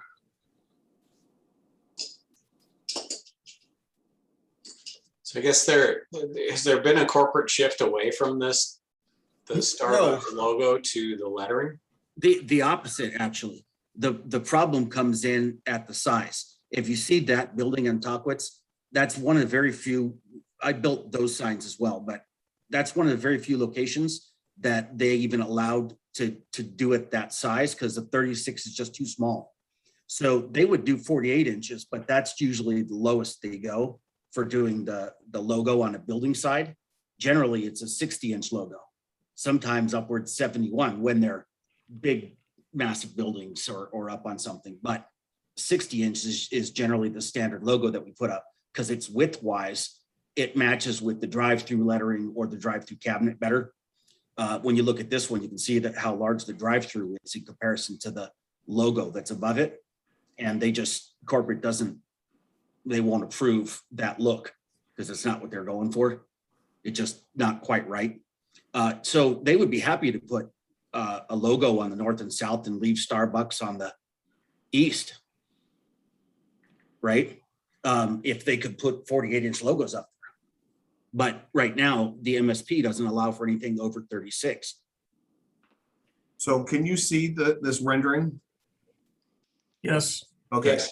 so this is a rendering that was presented at final approval. So you'll see that it's bermed up to the wall with this landscaping. And obviously, this doesn't show the monument sign.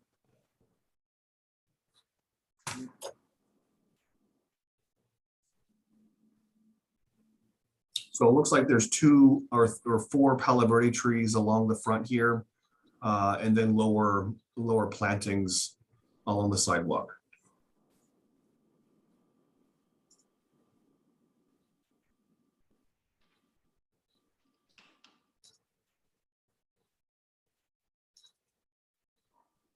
So I don't follow the, what is the sign, what is the size of the sign in the one on Sunrise?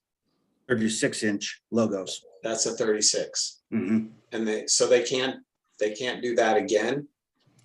I don't see people confusing it.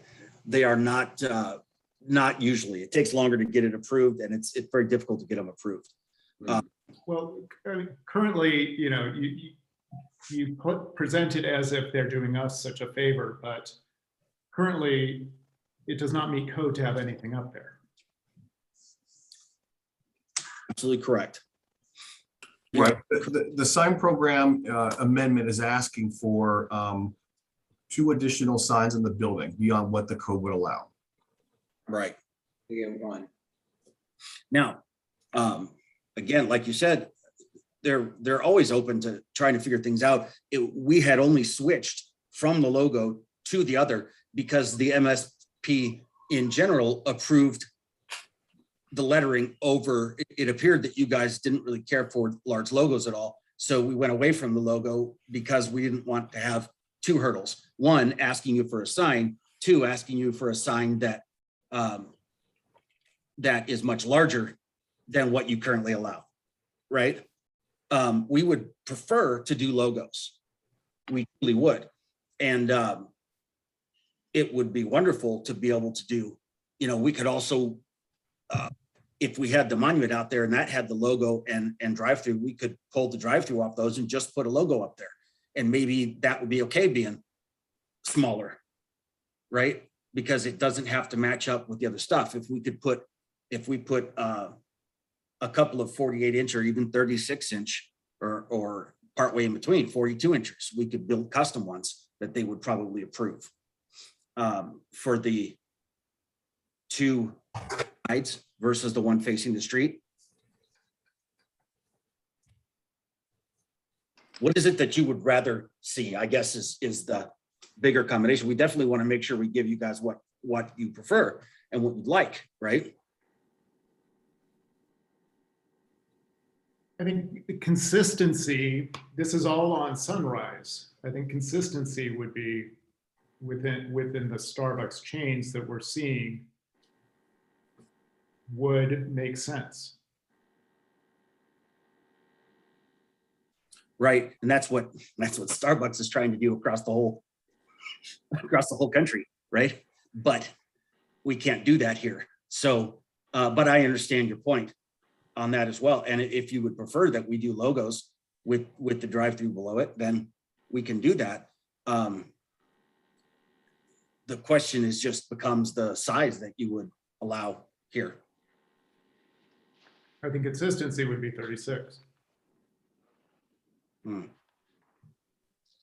So would you allow us to have then the 36-inch logos on the, sorry, north and south,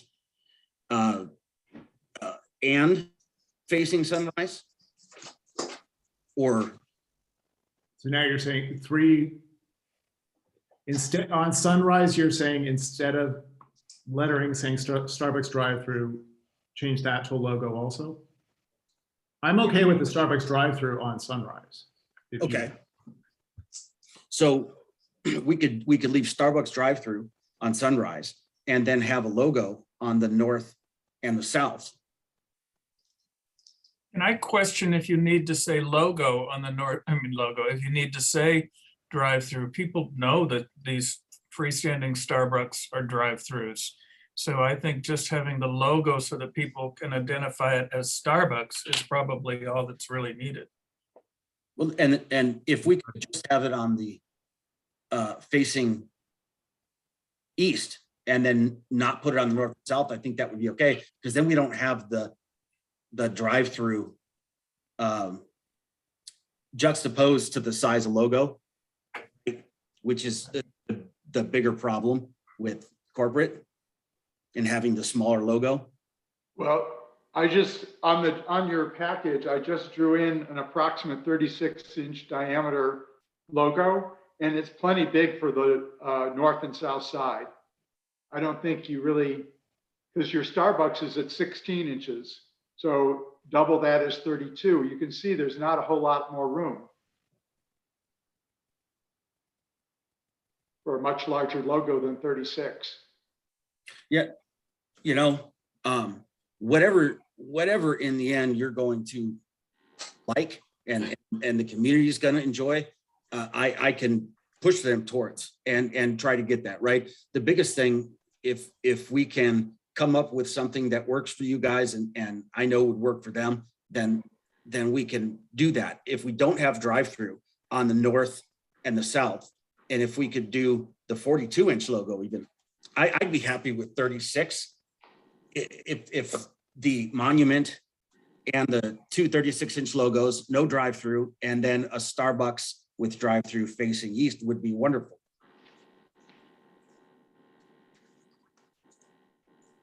Yeah, I just think 42 is going to overpower that panel that the signage is currently on both the north and south sides.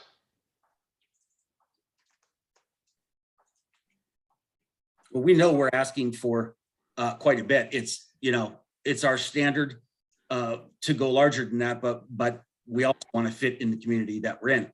We don't want to be annoying. And so we just want to make sure we're taking advantage and making sure that people see that they're there and at the corner. So, you know, if we could do the two logos at 36, leave the letters facing east, and we would be, I think they would be fine with it. The biggest part is that they're trying to get this open in the next 4 weeks, right? So getting your approval to move forward with something is the bigger for them at this point. Mr. Chair, what we might offer is that the sign ordinance permits a 49 square foot sign area based on the lineal frontage that this building has. If we had two logos that were 36 inches, that would be roughly 9 square feet each. So that's about 18. And then you still have a remaining area of about 31 square feet. So I think they can accommodate their elevation on Sunrise. The question then becomes is if the committee wants to allow 2 additional signs on the building for the north and south side, as well as the monument sign. Right.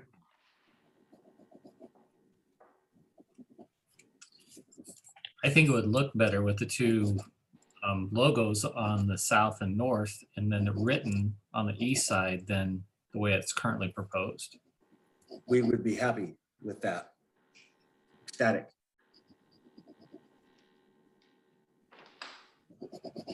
Okay, do we have a motion? Are we approving the monument sign? And are we approving the rest of the overhead structure with signage?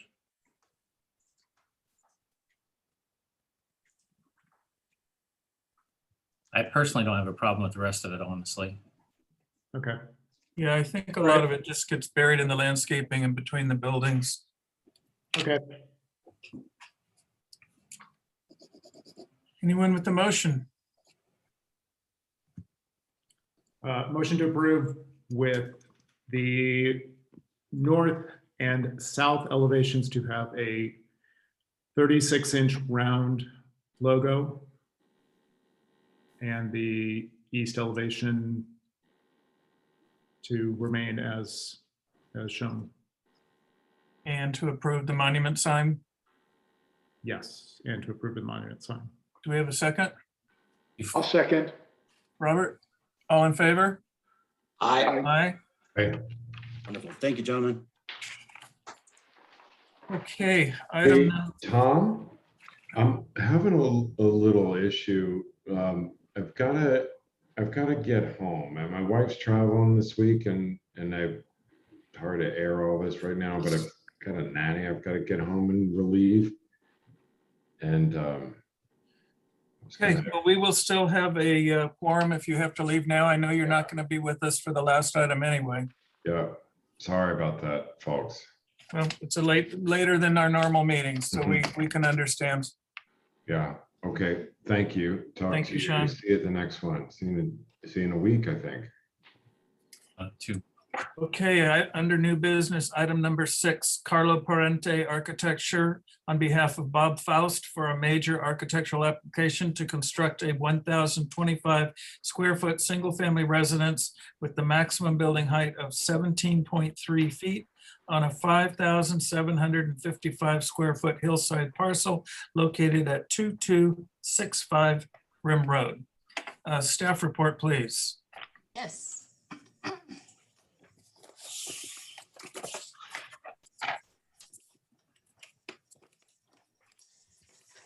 Okay, thank you.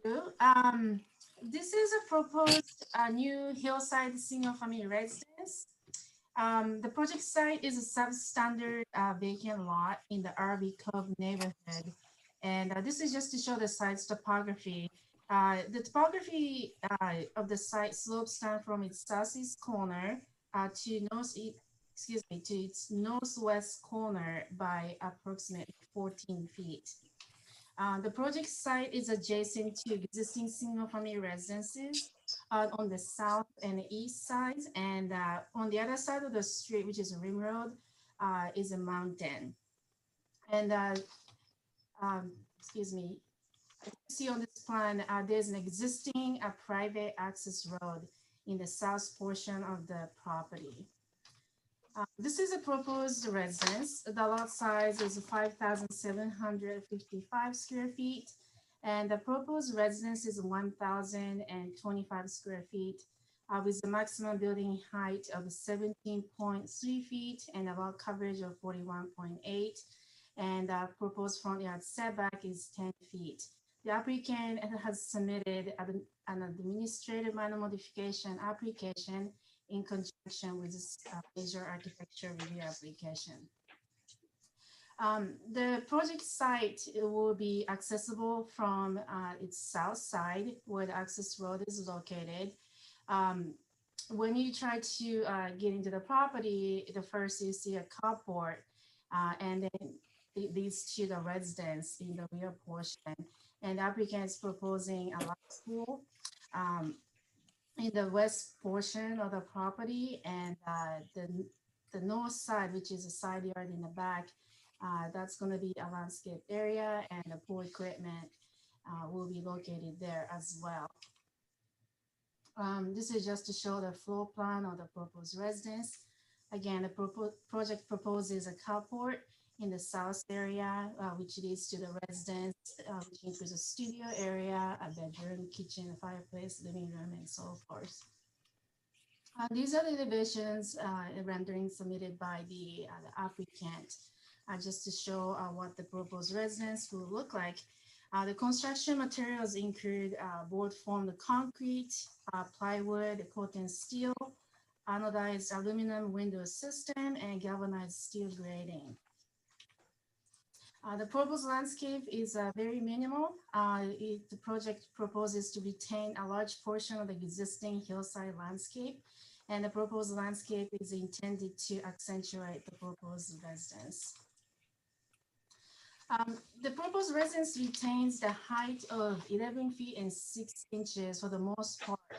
However, where the property, the site slopes down in the north area, the maximum building height reaches 17.3 feet. The applicant is requesting an AMM approval for the lot coverage, and I just wanted to make it clear that the proposed residence is only 1,025 square feet. However, the design incorporates a large the overhang covered deck area, so the calculation includes the area as well. And this is to show the cross section. The pool equipment will be located under the ground level. As you see on the section, site section 1 towards the left. That's where that's a planter actually, which is gonna be right next to the pool. And the next section right here is where the proposed pool equipment will be located. Again, it's under the residence in the north side yard. And the project proposes solar panels, and the roof will have a circular opening which allows a light to come through and to emphasize this border, which is going to be installed as an accent for this residence. In addition to the proposed residence, applicants proposing a few LED outdoor lighting fixtures. The staff finds that the proposed project meets the Hillside ordinance guidelines criteria, except for the brimstone application along the west property line. And the project also meets the architecture review criteria findings. The project generally conforms to the R1B zone development standards, with the exception of the projection of the steps and the fence height in the north side yard. Based on these findings, staff recommends ARC recommend approval to the Planning Commission, subject to the following conditions of approval. The first one is that to omit the brimstone gravel along the west property line and retain the existing natural landscape for smoother visual transition to the adjacent landscape. And omit the steps in the north side yard from the plan of then variance approval. As an alternative, as staff recommend the consideration for installing a gate on the rim road to provide access to the equipment instead of the steps for maintenance purposes. And the last one is to push back the proposed fence in the front north side yard by 1.5 feet. Again, these are very minor issues. This concludes the staff presentation, and the applicant is available if you have any questions. Thank you. Thank you, Noriko. Questions of staff from the committee? No questions of staff? Then if the applicant could come forward and give us your name and you have 10 minutes to give us a presentation on the project. Hello, thank you. Hello, my name is Carlo Parente. I'm the architect for the project and acting as the agent for the owner. The owner is artist and designer Bob Faust, who's on the call this evening. The residence is named Rowcliffe in celebration of Bob's parents, Rochelle and Cliff Faust. It will be a home and studio for Bob and his partner, acclaimed artist Nick Cave. From the beginning of this project, we've designed the residence based on Bob's desire to have a home that is humble and blends with the Palm Springs context. Really a building that will add to the architecture of the area and also will act as a thoughtful neighbor. I believe we've created a low profile structure with materials that Noriko mentioned, like board form concrete, glass, Corten steel, that complement the materiality and the context of the area. As noted in our application, the constrained nature of the site, which is probably one of the smallest lots in the area, requires the building to be pushed further northeast in order to provide the functional required habitable space for a small residence. The home and studio will be approximately 1,000 square feet, as Noriko mentioned. We're asking for an increase in the maximum height. The increase in maximum height is also will not be noticeable from the main rim road elevation as the site slopes to the west. So the reduced setback and the increase in maximum height of the structure will not make the house more prominent in any way. The house will actually only project about 8 feet from rim road, maintaining our initial intent of a low profile architecture that blends with the existing landscape and context. We're also asking for an increase in lot coverage in order to, which is once again a product of a smaller than typical lot size. To compensate for the small site, we've attached the carport to the house, which means it now needs to be included in coverage. The carport is designed to appear light. It's open on 3 sides, which means that the minimal coverage increase will have very little visual impact. We've reviewed the planning report and agree to the recommendations that Noriko just mentioned. Omitting the brimstone is something that we think will improve the intent, allowing the landscape to blend more. And there are no issues with omitting the steps on the north side, or pushing the northwest fence by 1.5 meters. We're able to conform to all of those recommendations. Norrico forwarded a letter from the neighbors indicating 2 points of concern. We responded to the letter with our clarifications. The first concern was really about maintaining the natural drainage along the south end of the site as the site slopes west. It's always been our intent to maintain this existing natural drainage. The one challenge we have is along the south end of the pool, and we've proposed minor slight regrading there to push the water back into the natural swale that leads west and north down the site. The other concern that was raised was access to the adjacent lots during construction. As we noted in our response, we will coordinate with the contractors and ensure that access is limited to the public roads and that all construction stays within the constraints of the owner's property. I believe there was a slight bit of confusion about the south portion of the access road. As Norrico mentioned, there's this access road that is actually part of the client's lot. So this easement is part of their lot and will form the drive to their lot eventually, and will be used during construction for access for the construction vehicles. But it will be maintained clean and safe for the neighbors throughout construction. So I know that Bob and Nick are looking forward to becoming part of the community, and we're very thankful that the planning for the assistance by the planners thus far, and we're welcome to any comments. Thank you. Thank you. Committee questions for the applicant? Robert. Yeah, on your roof plan, you're showing some solar panels. Do you have much of a parapet around your the roof, or is it, you know, pretty flat? It's pretty flat. There's a minimal increase of about 12 inches, and it has to do, we're still detailing the roof and we're looking at the various slopes. And the idea is we've pushed the PVs back as far as we think would work, and we're gonna intend to keep them as flat as possible. We'll work with our energy engineer to find the ideal proportions and deal with it. The idea is that it doesn't project up and create an eyesore. Right, okay, thank you. I have a couple of questions. First, I think it's a beautiful design, but I really question if it can be built. And the reason I'm looking at a structural system with no shear walls and no columns. So along the exterior wall, the glass wall facing the pool, can you describe to me those columns? They appear to be about 2 inches by 6 inches maybe between each of the offsetting glass panels. What are those? Yeah, they're steel columns. And working with our structural engineer, we have tried to design a structure that appears to disappear and allows this roof to float. So this is the minimum structure that they've calculated, and the actual concrete wall is needed as part of the shear system of the building. So the steel columns are embedded in this concrete wall along the east side of the building, and they all perform as part of this holistic structure. So it is tuned, and any changes that we make require rethinking of that system. It's based on an 8-foot grid.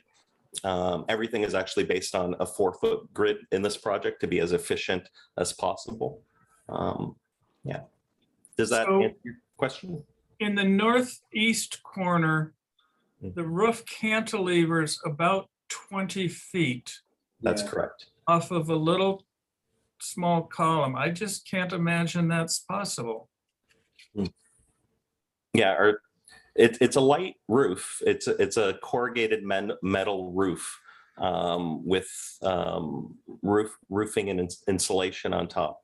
Our engineer has, from the get-go of the project, the part of the gymnastics of this project was to have it appear to be as light as possible and to have this floating roof be as thin and light as possible. I mean, I love that concept, and I'm just quite asking these questions to make sure it can happen.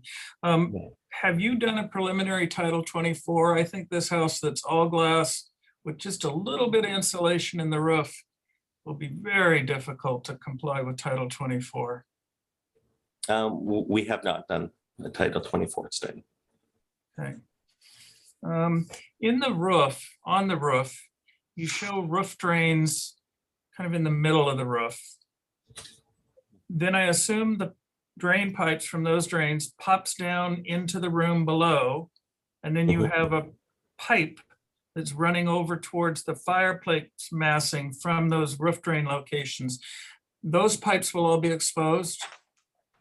The pipes will be hidden within the ceiling system, and then they'll be concealed within the space adjacent to the fireplace. So there will be a chase there. Is there a ceiling system? If I'm standing in the living room, am I looking at the bottom of the metal pan, or is there a ceiling that hangs below that? There's a ceiling system.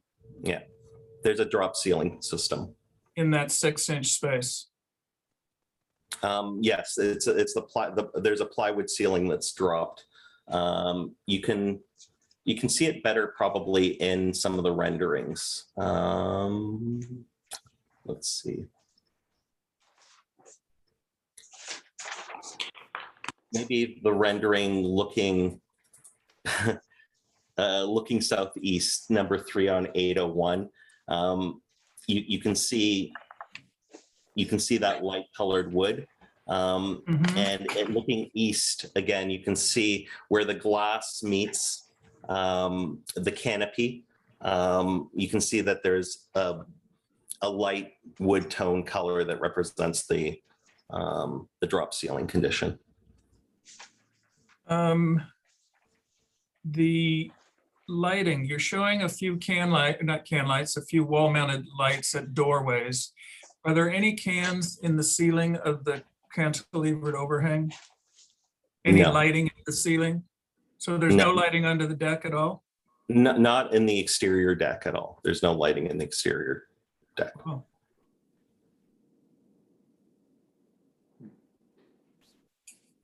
Okay, thank you. Is that John Walsh? It is just, I'm looking in your drawings, what is your approach to your mechanical system? Again, the mechanical, so what I should have explained in the floor plan is the concrete wall is actually thought of as the service wall. So all mechanics, all plumbing are in that linear wall. And then air conditioning units, pool equipment, all of that is beneath the slab to the north of the property. Because of the sloping down and stepping of the property and the extension of the deck, there's a space below that allows us to conceal mechanical equipment and pool equipment and make sure that it's shielded from view of the neighbors. I'm trying to get a sense of where that void exists. So if I take a section. I think if you go to drawing A42, you get a sense of that. Yeah. Okay. The site is sloping from the east to the west, but it's also sloping from the south to the north. So that northwest corner is it's sloping down to that. So it starts pretty much close to level of Rim Road at that north or southeast corner, and continually slopes to the north west. So we're taking advantage of that slope and having this projecting deck and being able to conceal that equipment below there. Okay. Okay. Thank you. I don't think an air conditioning condenser can be under there. It needs clear space above it for the air to be blown out. So I think that piece would at least have to be in the side yard somewhere. Yeah. So what's happening there is if you go to the let's see, the best drawing to.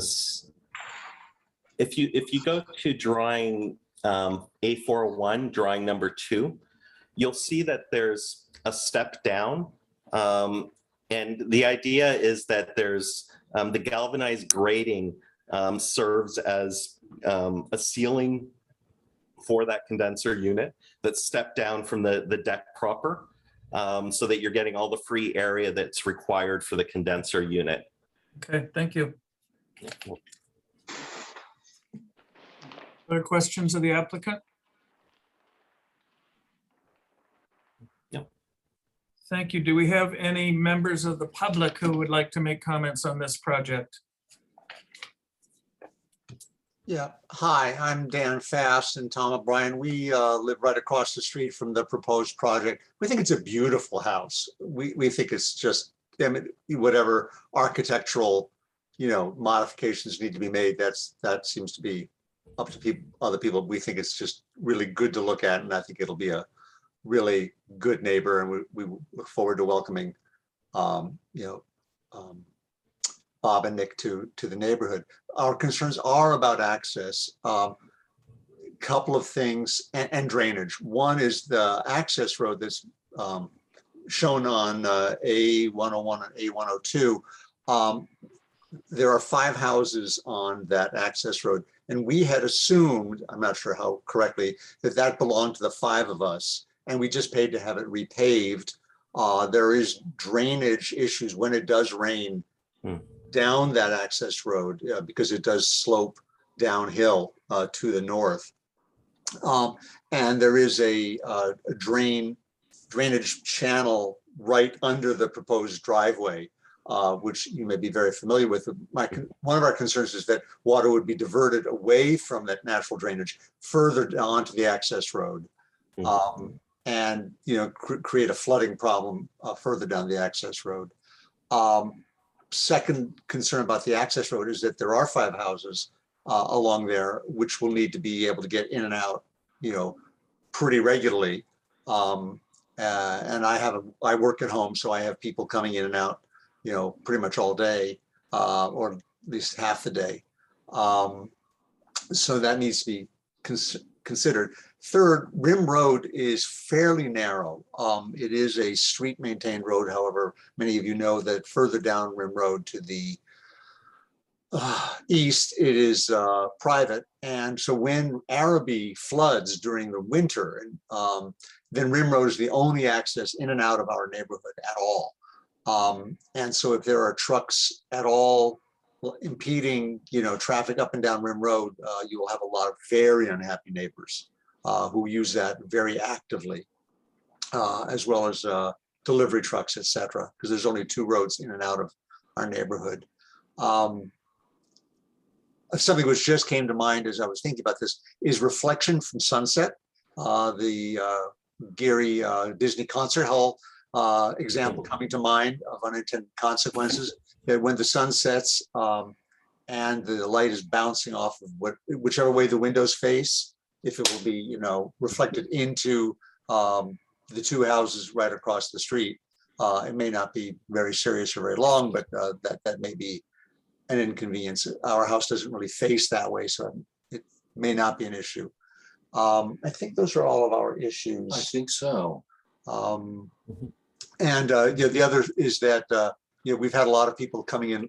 That property's changed hands at least 3 times in the 4 years we've owned it. A lot of people come and park on our property to access, 2265 and walk around there. And we want to make sure that our access is really preserved along the property line. So thank you very much. Thank you for your comments. Yeah, thanks, Dan. And I appreciate the comments about the architecture. Thank you very much. We've worked really hard to develop this project, and we're excited about it. And Bob and Nick are incredible. Like, I worked on their current home and studio, and they are really conscientious neighbors. And the idea of being a good neighbor is part and parcel of their work. So I think you're going to enjoy having them as neighbors. You've raised some good points, especially about the drainage. And we have thought about those issues, and we understand the natural drainage along the access road. And when we're designing the driveway, what we've done is we've actually sloped the drive down. And then the carport drive slopes down as well, and it meets a trench drain. So all the water will go down into a French drain that leads to that swale that keeps that existing drainage pattern. So we're very aware of that and want to make sure that the natural drainage of the area is totally maintained. In terms of, you'd mentioned the glass, the reflection of the glass, there's a large canopy that projects, and we've done sun studies. And what we've tried to do at the various equinoxes is ensure that there isn't, we've minimized the amount of actual sun that actually is able to reach the fenestration for performance issues as well, for environmental performance issues. And hopefully we'll get there. There's still a little bit of sun at the summer equinox that hits the west portion of the glass, but I think that'll be minimal. So you shouldn't get any reflection. All the neighbors shouldn't get any reflections. In terms of access to during construction, currently Bob and I are talking to a contractor that we hope will be part of the team. If this chosen contractor is part of the team, he's incredibly thoughtful. And this is what we're like, the projects that I do with Bob, it's all about creating a team, and the builder is part of that team, and actually we consider the city part of the team. And I think that you'll find no issues with this particular contractor or the contractor that is eventually hired for this project. And once we do have the contractor, we'll make sure that you have the contractor's information so that if there are any issues, you can contact them directly. Thank you, Carlo. Yeah. Now, are there any other questions from the committee for the applicant? For Mr. Parente? Okay, well, thank you for your presentation. We can discuss the project now. Committee members? I'll go first. Sure, Dan. I think you're correct. I think it's an amazing looking project, but I have concerns about whether or not it can actually be built, especially at the Title 24. But I think it's an amazing looking structure. I'd like to see it be built.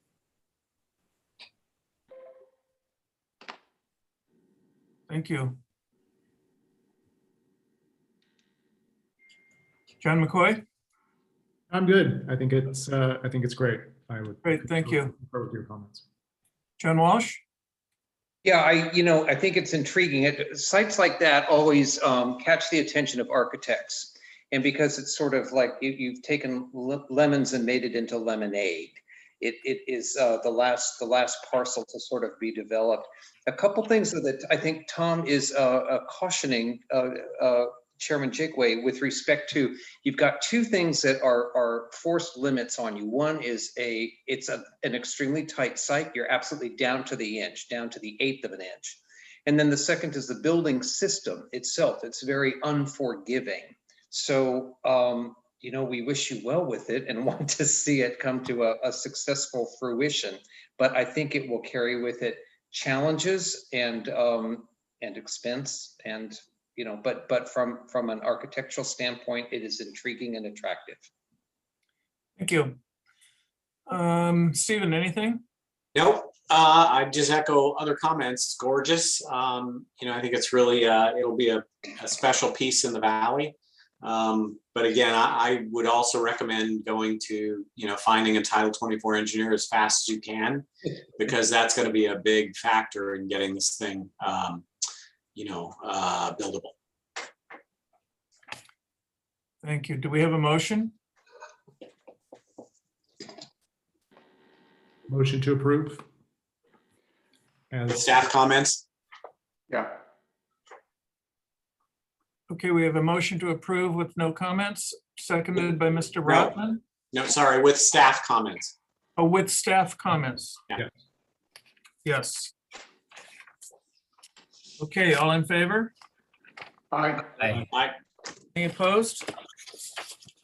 Carlo, I really hope it happens. It's a beautiful project. Yeah, very Thank cool. you. Appreciate it. It'll be on Modernism tour in a couple of years. Sure will.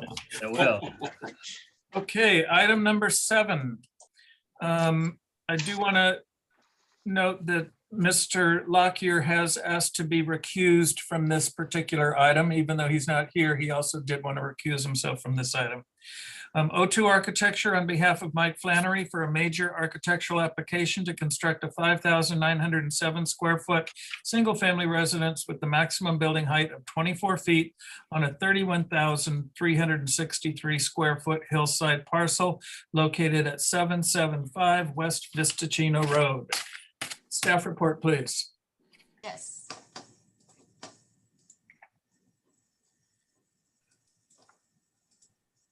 Okay.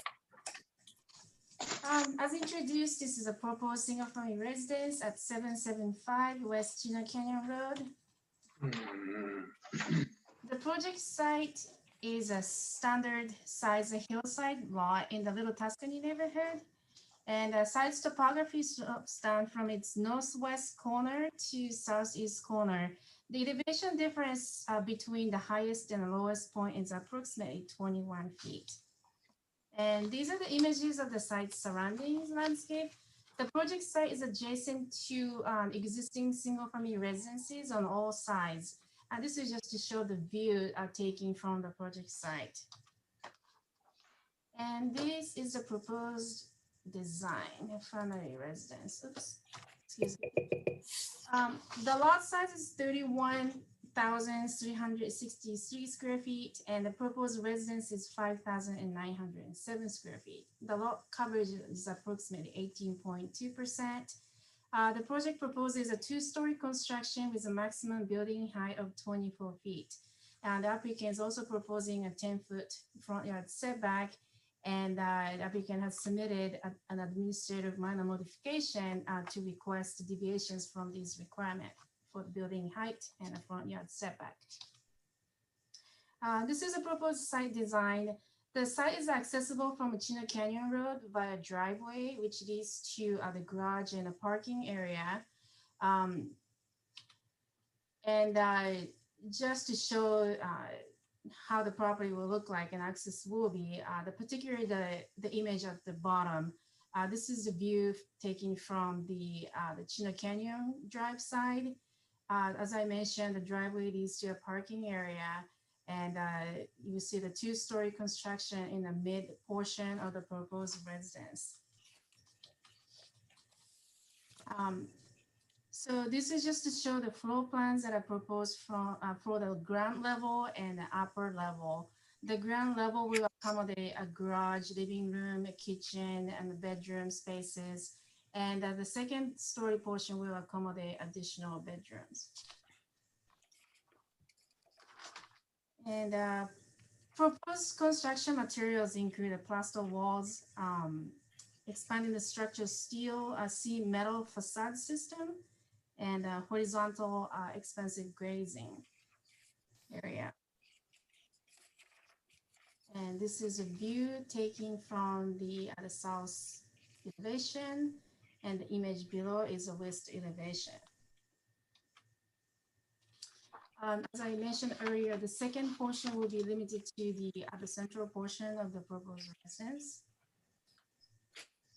And excuse me. This is just to show the cross section. The project will incorporate a retaining wall, and the residence will sit on a rather flat area and leads to the lower elevation. When the staff sent out the Hillside project notification letters, we did receive feedback from a few residents in the neighborhood. One of the concerns presented by the adjacent residents is the obstruction of the proposed 2-story construction. Staff would like to report that in terms of a finished floor that's measured at the adjacent properties is 691.10, whereas the proposed finished floor is about 693. So the difference in terms of finished floor between these projects will be about 1.9 feet. And the eye level is usually about 5 feet above the finished floor. So the staff finds that the visual impact will be insignificant. And then also other comments that's received from the nearby residents is the privacy concern of the two-story construction looking into the property that's directly to the south. And this is the landscape plan that the applicant provided. The applicant is proposing to retain most of the natural hillside landscape and notes that there's an existing landscape along the south property line, which will be sufficient to provide adequate screening to the adjacent property. The staff did make a few findings, particularly the proposed two-story construction. Although the two-story residence may be approved on the hillside lot by the Architectural Review Committee by administrative minor modification, the proposed two-story construction does not follow the natural slope of the site with a step design and surrounding development. However, the project generally meets architectural review criteria and the findings. The staff finds that the chimney, which extends projects above the roof, design appears to be a little detached from the rest of the design, and the exterior lighting design has not been finalized at this point. Therefore, staff recommends ARC to provide a comments in direction to recommend restudy, particularly because of the two-story construction that does not really follow the site's topography. However, if the ARC decide to recommend approval to, recommend approval to the planning commission that's submitted, the staff is recommending the following conditions of approval.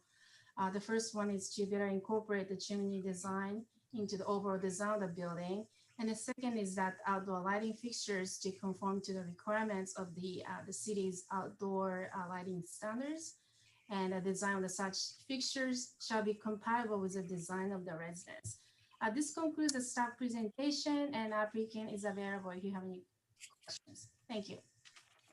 Thank you, Noriko. Committee questions of staff? I have a question of Rick in engineering.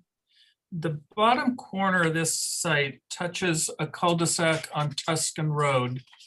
When I drove out to the site, the neighbor has put a private gate across Tuscan Road and incorporated the cul-de-sac into their front yard. So this applicant would no longer have access to Tuscan Road. Has that cul-de-sac been deeded to the neighbor? I did look into this. The cul-de-sac was long time ago when the properties were created. The Tuscan Road was offered for dedication as a public road, and then later on, after the county, the city did not accept it as a public road. So it is a private road. The neighbors have taken the liberty of blocking it off, and you are correct with that. But in talking with the applicant, they do not intend on using Tuscan for any kind of access. Okay, thank you. So I did have a brief discussion with them about it. Thank you. Other questions of staff? Okay, could the applicant give us your name and a 10-minute presentation of your project? Yeah, thank you, Chairman Jake Way. And committee, thank you for hanging in there. I know it's been a long evening. I'm Lance O'Donnell from O2 Architecture. Noriko, can you pull up the site plan and we'll just take you guys through the design ideas and how we got to the concepts that we came up with.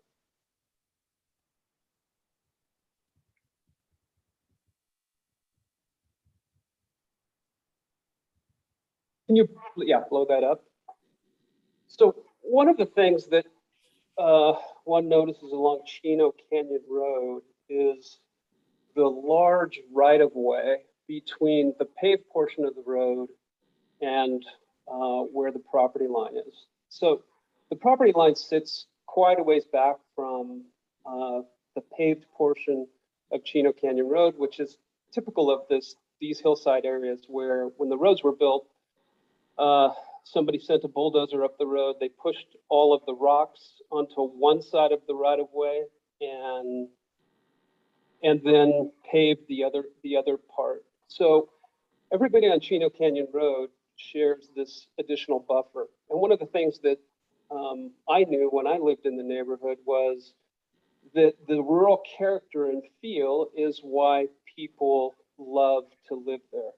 The narrow roads, the feeling of being in a rural environment with a lot of open space and a lot of the natural character of the desert. So we started with this idea of maintaining as much of the natural character as possible. And you can see that we have 18% lot coverage with our structures. So that means the fauna and flora and rocks that are there today being augmented with our landscaping is going to look a lot like what this area has always looked like, and the feel of what this area looks like. We did ask for a reduction in front yard setback to 10 feet, and with this additional right-of-way buffer from Chino Canyon Road into the site, you can see that that is something that works really well with the motor court, the side approach garage. There's really no hazard or safety issues. All residents coming here, the homeowner will head in, will drive in directly, and when they drive out, they won't be backing onto Chino Canyon Road, but they will be driving forward out onto Chino Canyon Road. The other thing that we did, looking at the neighboring properties, was we pushed the home away from the western property line. So there's a 10-foot required side yard setback on the west, which is the left. We're at the closest down at the bedroom in the southwest corner, we're 21 feet. And we're generally 25 feet to the structure all along that west property line. We are proposing a second story that bridges over this outdoor lanai. That second story from the west property line is over 50 feet from the property line. So it's the mass of that second story is pulled way into the property. And then you see from the renders and the elevations that on any of the adjacent sides where somebody is uphill from us, there are no windows and we're planning to have no exterior lighting. So it's the facade on the west and the facade on the north is completely private, both views from our homeowner looking out of the second story. There are no views to the north and there's no views to the west. And it should be a very dark and quiet elevation on both of those sides. Noriko, if you can go to the site section that showed the sight line from the neighbor's house. And I'm putting particular emphasis on this just because there were a couple of notes that came from the neighbor uphill. And I just want to make sure that everybody in the committee and everybody on city staff knows what we were attempting to do here. So the profile of the second story, as we can see here, the red lines show somebody standing at about a 5-foot eye height on the finished floor of the resident immediately to the west. They are at the property line 11 feet higher than our client's lot. So our client's lot starts 11 feet lower. So by pushing the residents to the east, having that 25-foot buffer here, we can see that the sight lines are really of the roof of the house. And then there's a 30-foot profile, 30-foot wide profile of the second story.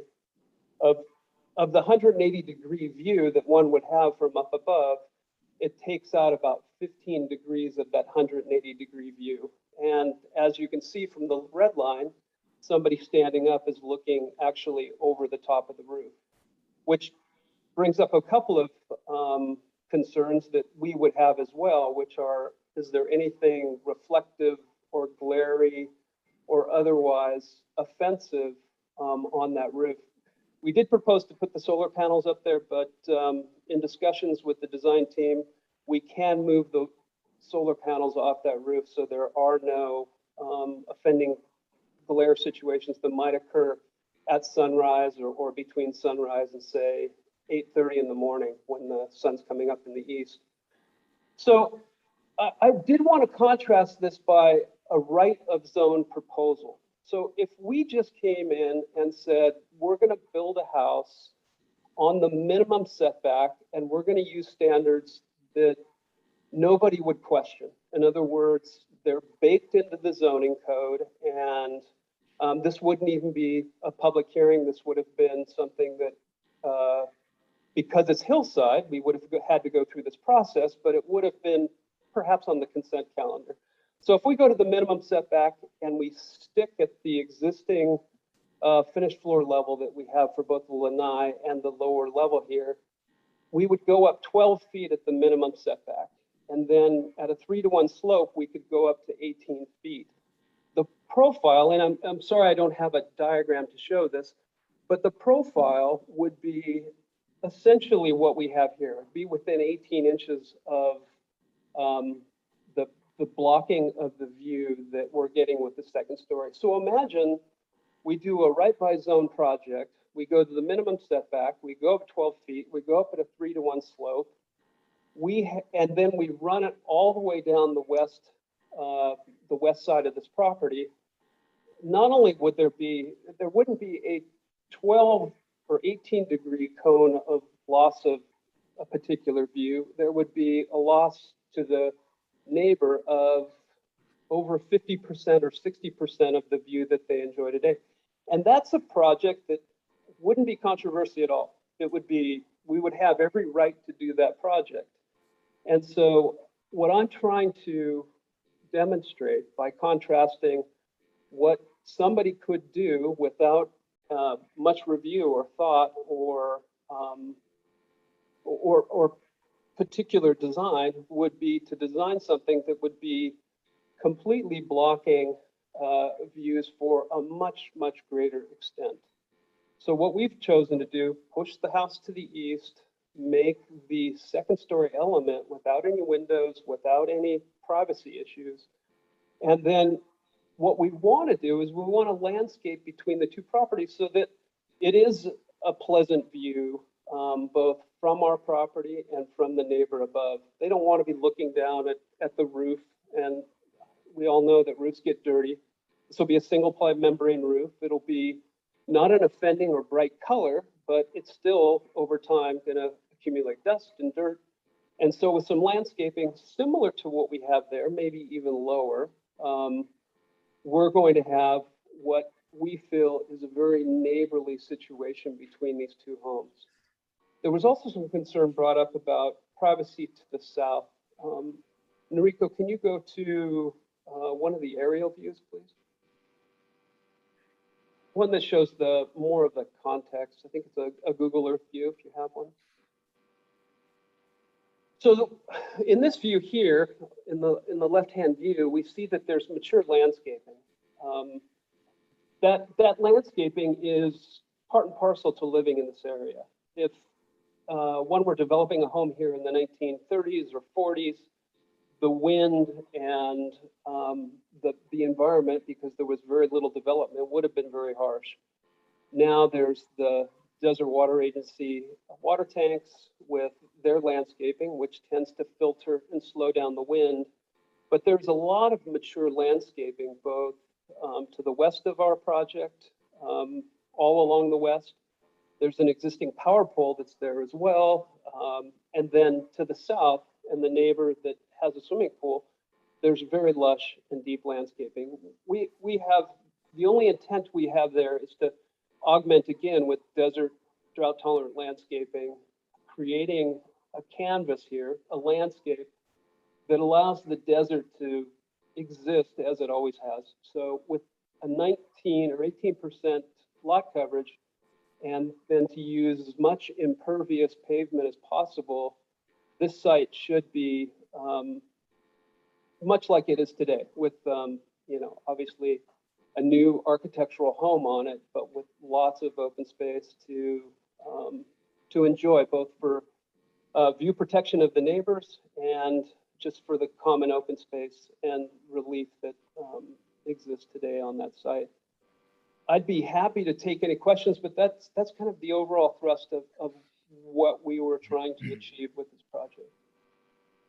Thank you, Lance. Does any committee member have questions of the applicant?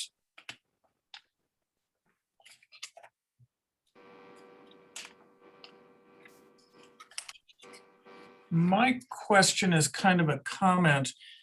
I totally get what you're talking about on the second floor with no fenestration facing north or west. However, I think it makes those building facades so sterile, and especially when they're covered in metal.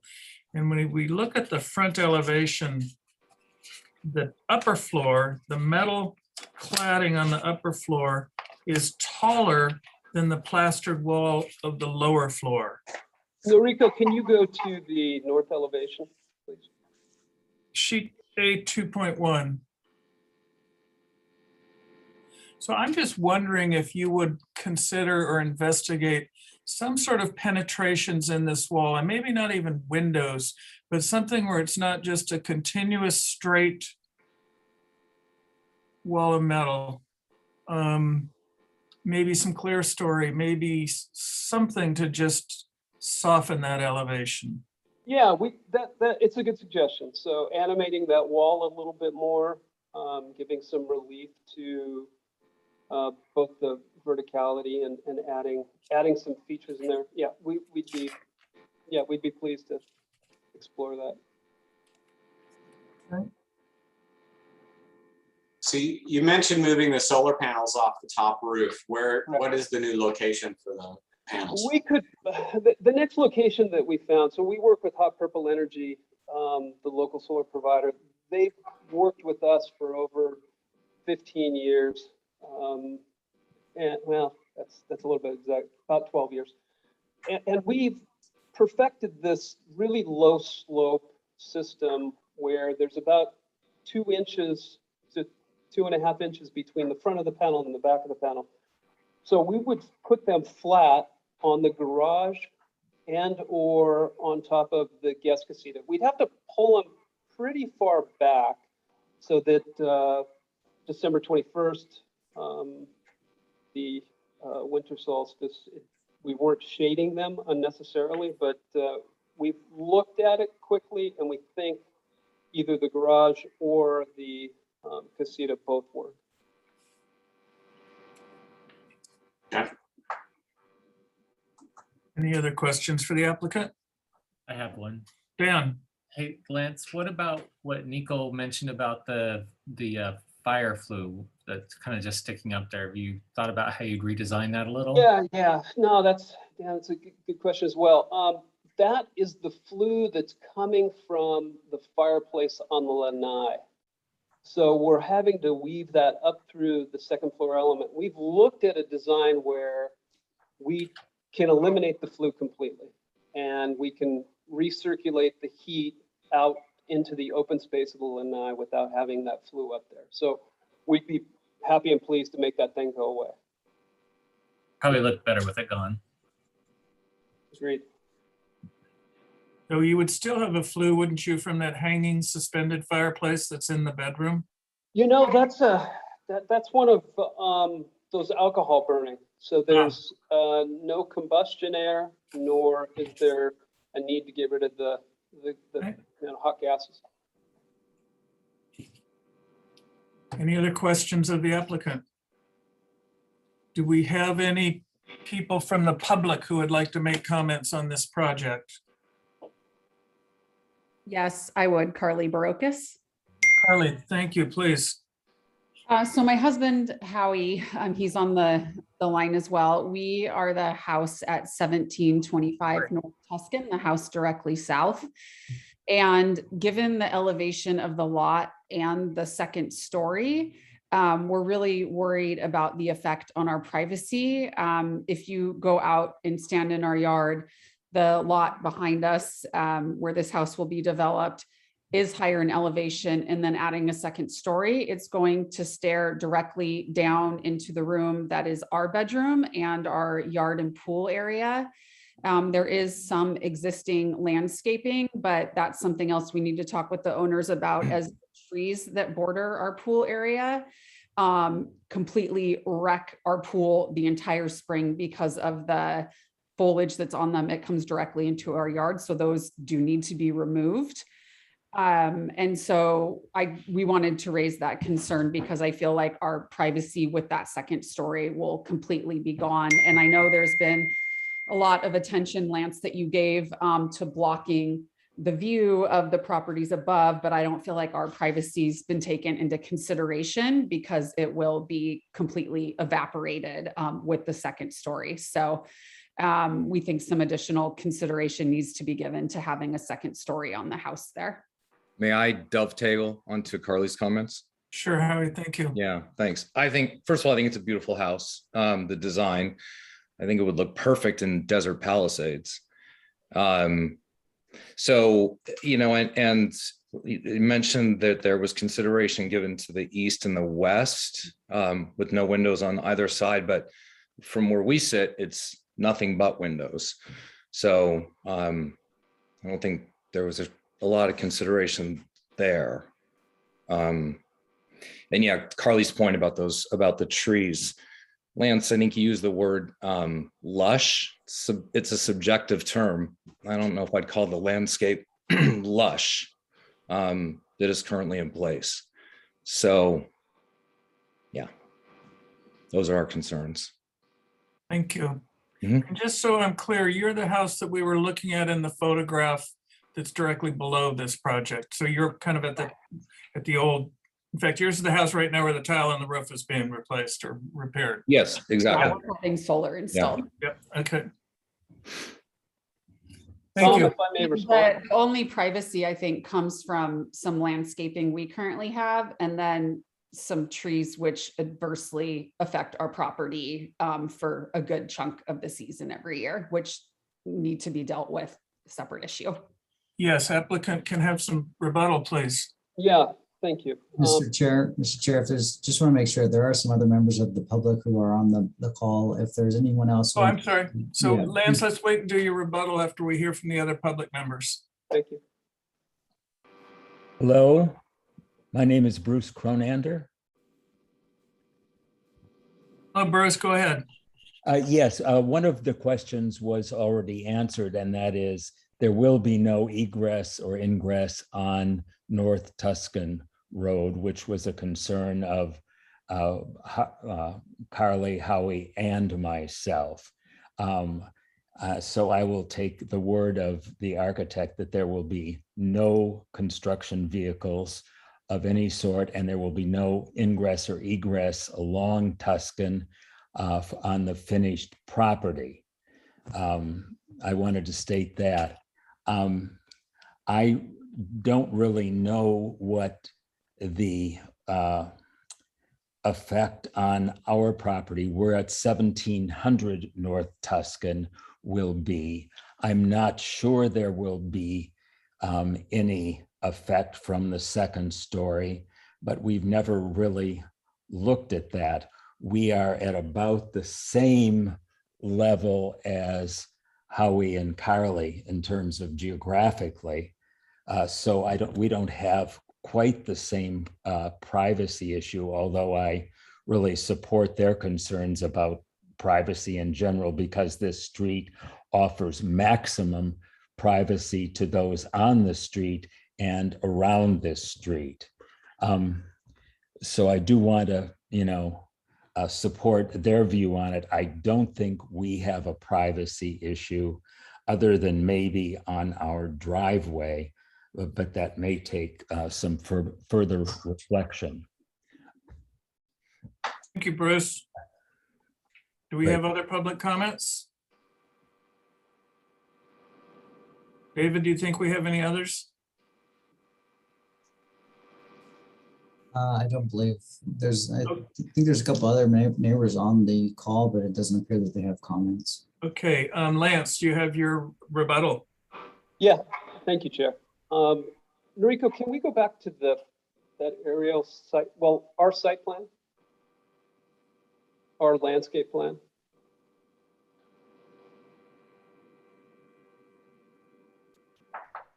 So we're showing at the southern boundary here, just a conceptual idea of something green.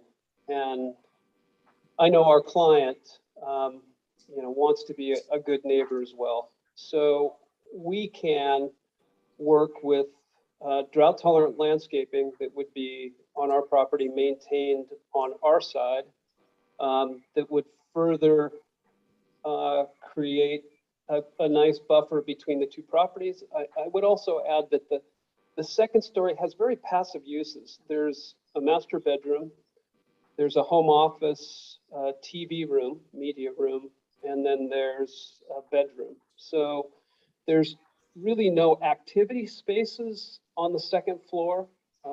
Right now,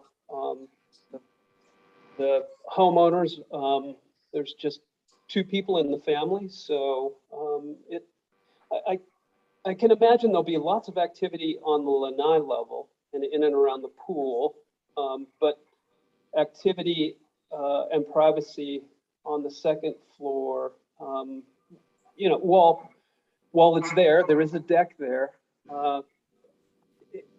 Privacy, in my experience, is always a two-way thing, right?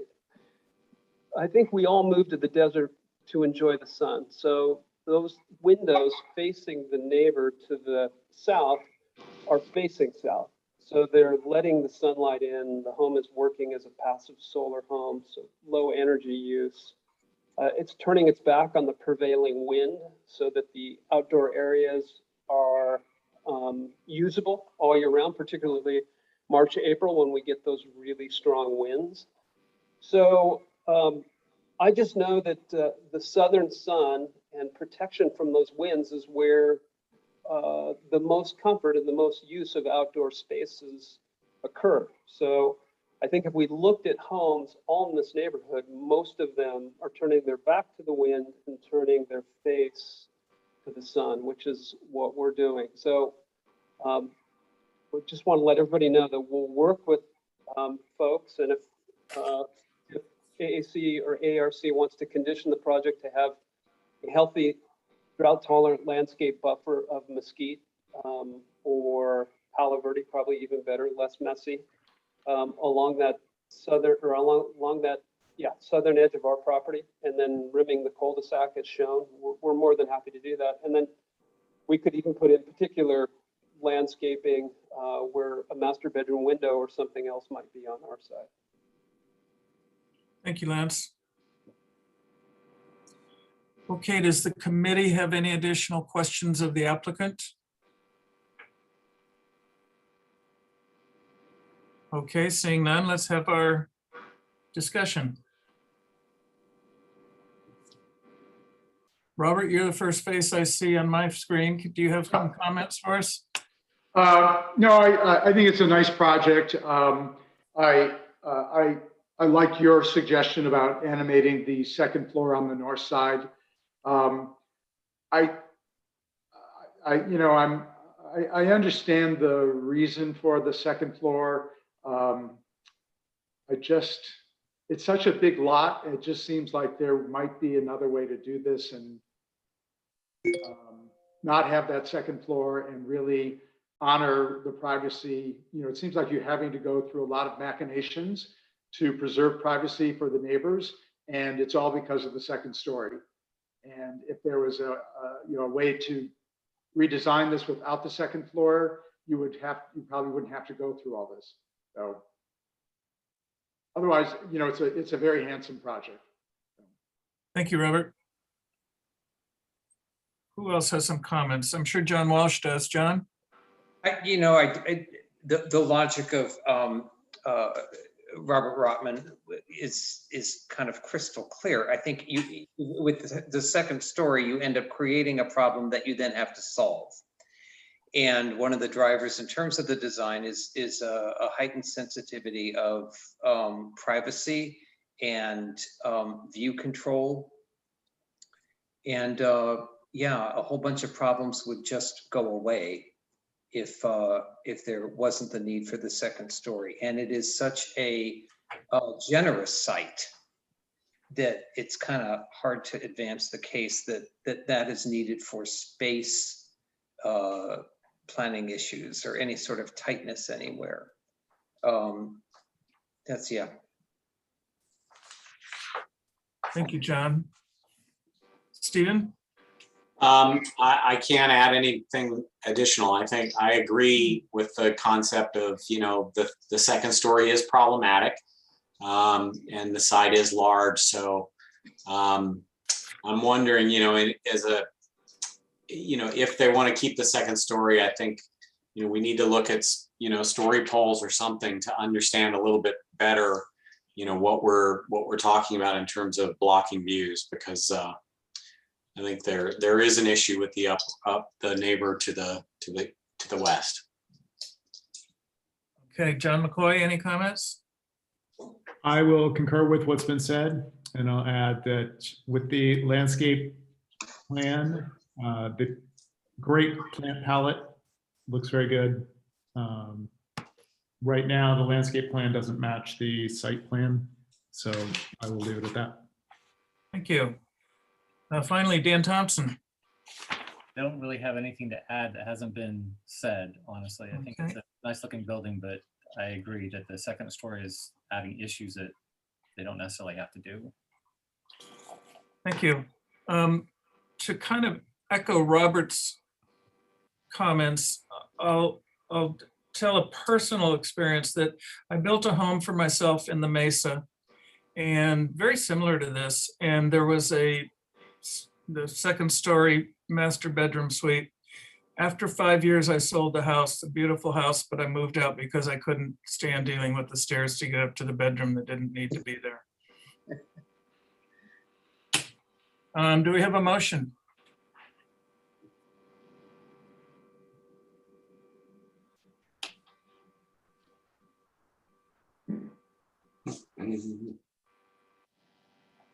Chairman Jake, can we make a motion for restudy? Okay. Based on the general comments that the committee has made. Yeah, I think it's there has been, to me, clear feedback in terms of it would be a focused restudy to respond to the comments here. Do we have a second? I'll second. Second by Robert Routman. All in favor? Aye. Aye. Any opposed? Okay, thank you. Okay, that completes our agenda. Does anybody on the committee have any comments or questions? Does anybody on staff have comments or direction for us? I had a quick question. Yes. What's going on with the park? It seems like it's been stalled for months. Does anybody know? I'll go ahead and address that. So the park was tentatively scheduled to open at the end of this month, which is tomorrow, and it's not going to be quite ready for that. The contractor still has a number of punch list items to complete, but we do expect it to be open within about the next 6 weeks or so. Okay, good, thanks. It's great to see that hotel coming down at the north end. Yes. Oh, yeah. Oh, I haven't seen that yet. Yeah. It's worth a trip. Okay, any other comments from anybody? Mr. Chair? Yes, fine. I would just like to report on the Parklet Subcommittee. As you may be aware, 2 of our Architectural Review Committee members were appointed to serve on the Parklet Work Group. That was Member Thompson and also Member Dosey. And I really appreciate the efforts of both of them to attend the meetings, provide information and comments, and to help steer the work group in the appropriate direction. So I just want to say thank you to both of those members for attending the meetings and for diligently being involved in that process.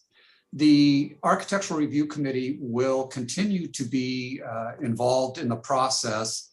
What we are proposing as part of the development of design guidelines for parklets moving forward is that I will continue to have a subcommittee of ARC members who will help advise staff on approving applications for parklets. I would like to request that Mr. Thompson and Mr. Dosey continue in that role if they don't object to that. We might want another alternate member to serve on that subcommittee as well. What I anticipate is that we will be reviewing parklet applications between now through the end of the year if City Council does adopt the guidelines on September 9th as scheduled. The parklets, as we currently have the design guidelines, would require the applications to come to a full body of the Architectural Review Committee only if waivers are requested. And those waivers would be either from the limits on shade structures where there may be impacts to adjacent businesses, or else where an applicant is requesting to extend the parklet in front of an adjacent property. Those would be reviewed at a regular meeting of the ARC, so would not require any additional meetings of the ARC in order to take any action on waivers. So that is basically a summary of the parklet situation. Again, thank you to members Thompson and Dosey for serving on that. I will ask for their continued indulgence and also the indulgence of the ARC moving forward.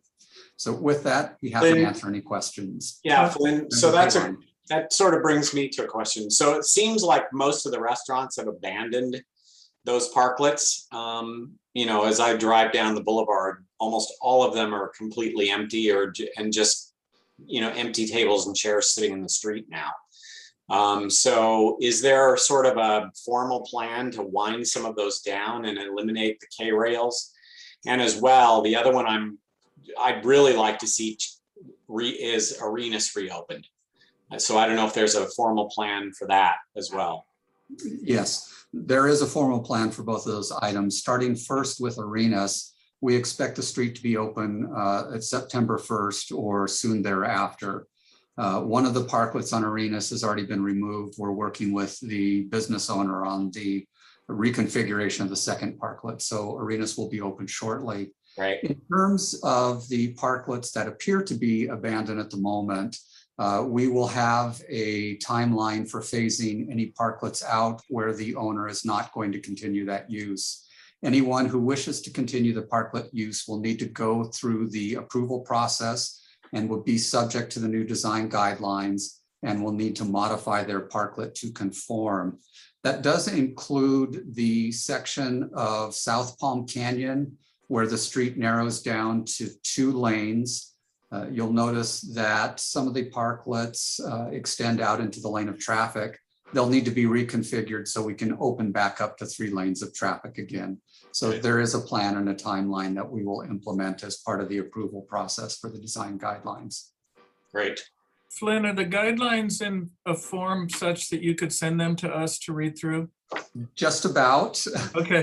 The work group had their last meeting on Wednesday of last week. I'm in the process of finalizing their comments and recommendations, reviewing that with the city attorney. I should have it by the end of this week. It'll be published as part of the city council agenda. Thank you. Great. Any other comments from staff? I think we're adjourned. The only Thank you other all. thing I wanted to say is we sent as a part of your packet, the pink sheet at the back that has the rest of the schedule for the meetings this year. So that's all we have. That's the only other thing I had. Okay, thank you all for staying so late tonight, but I think we got a lot done. Thank you. Yes, thank you. Thank you, everyone. All right.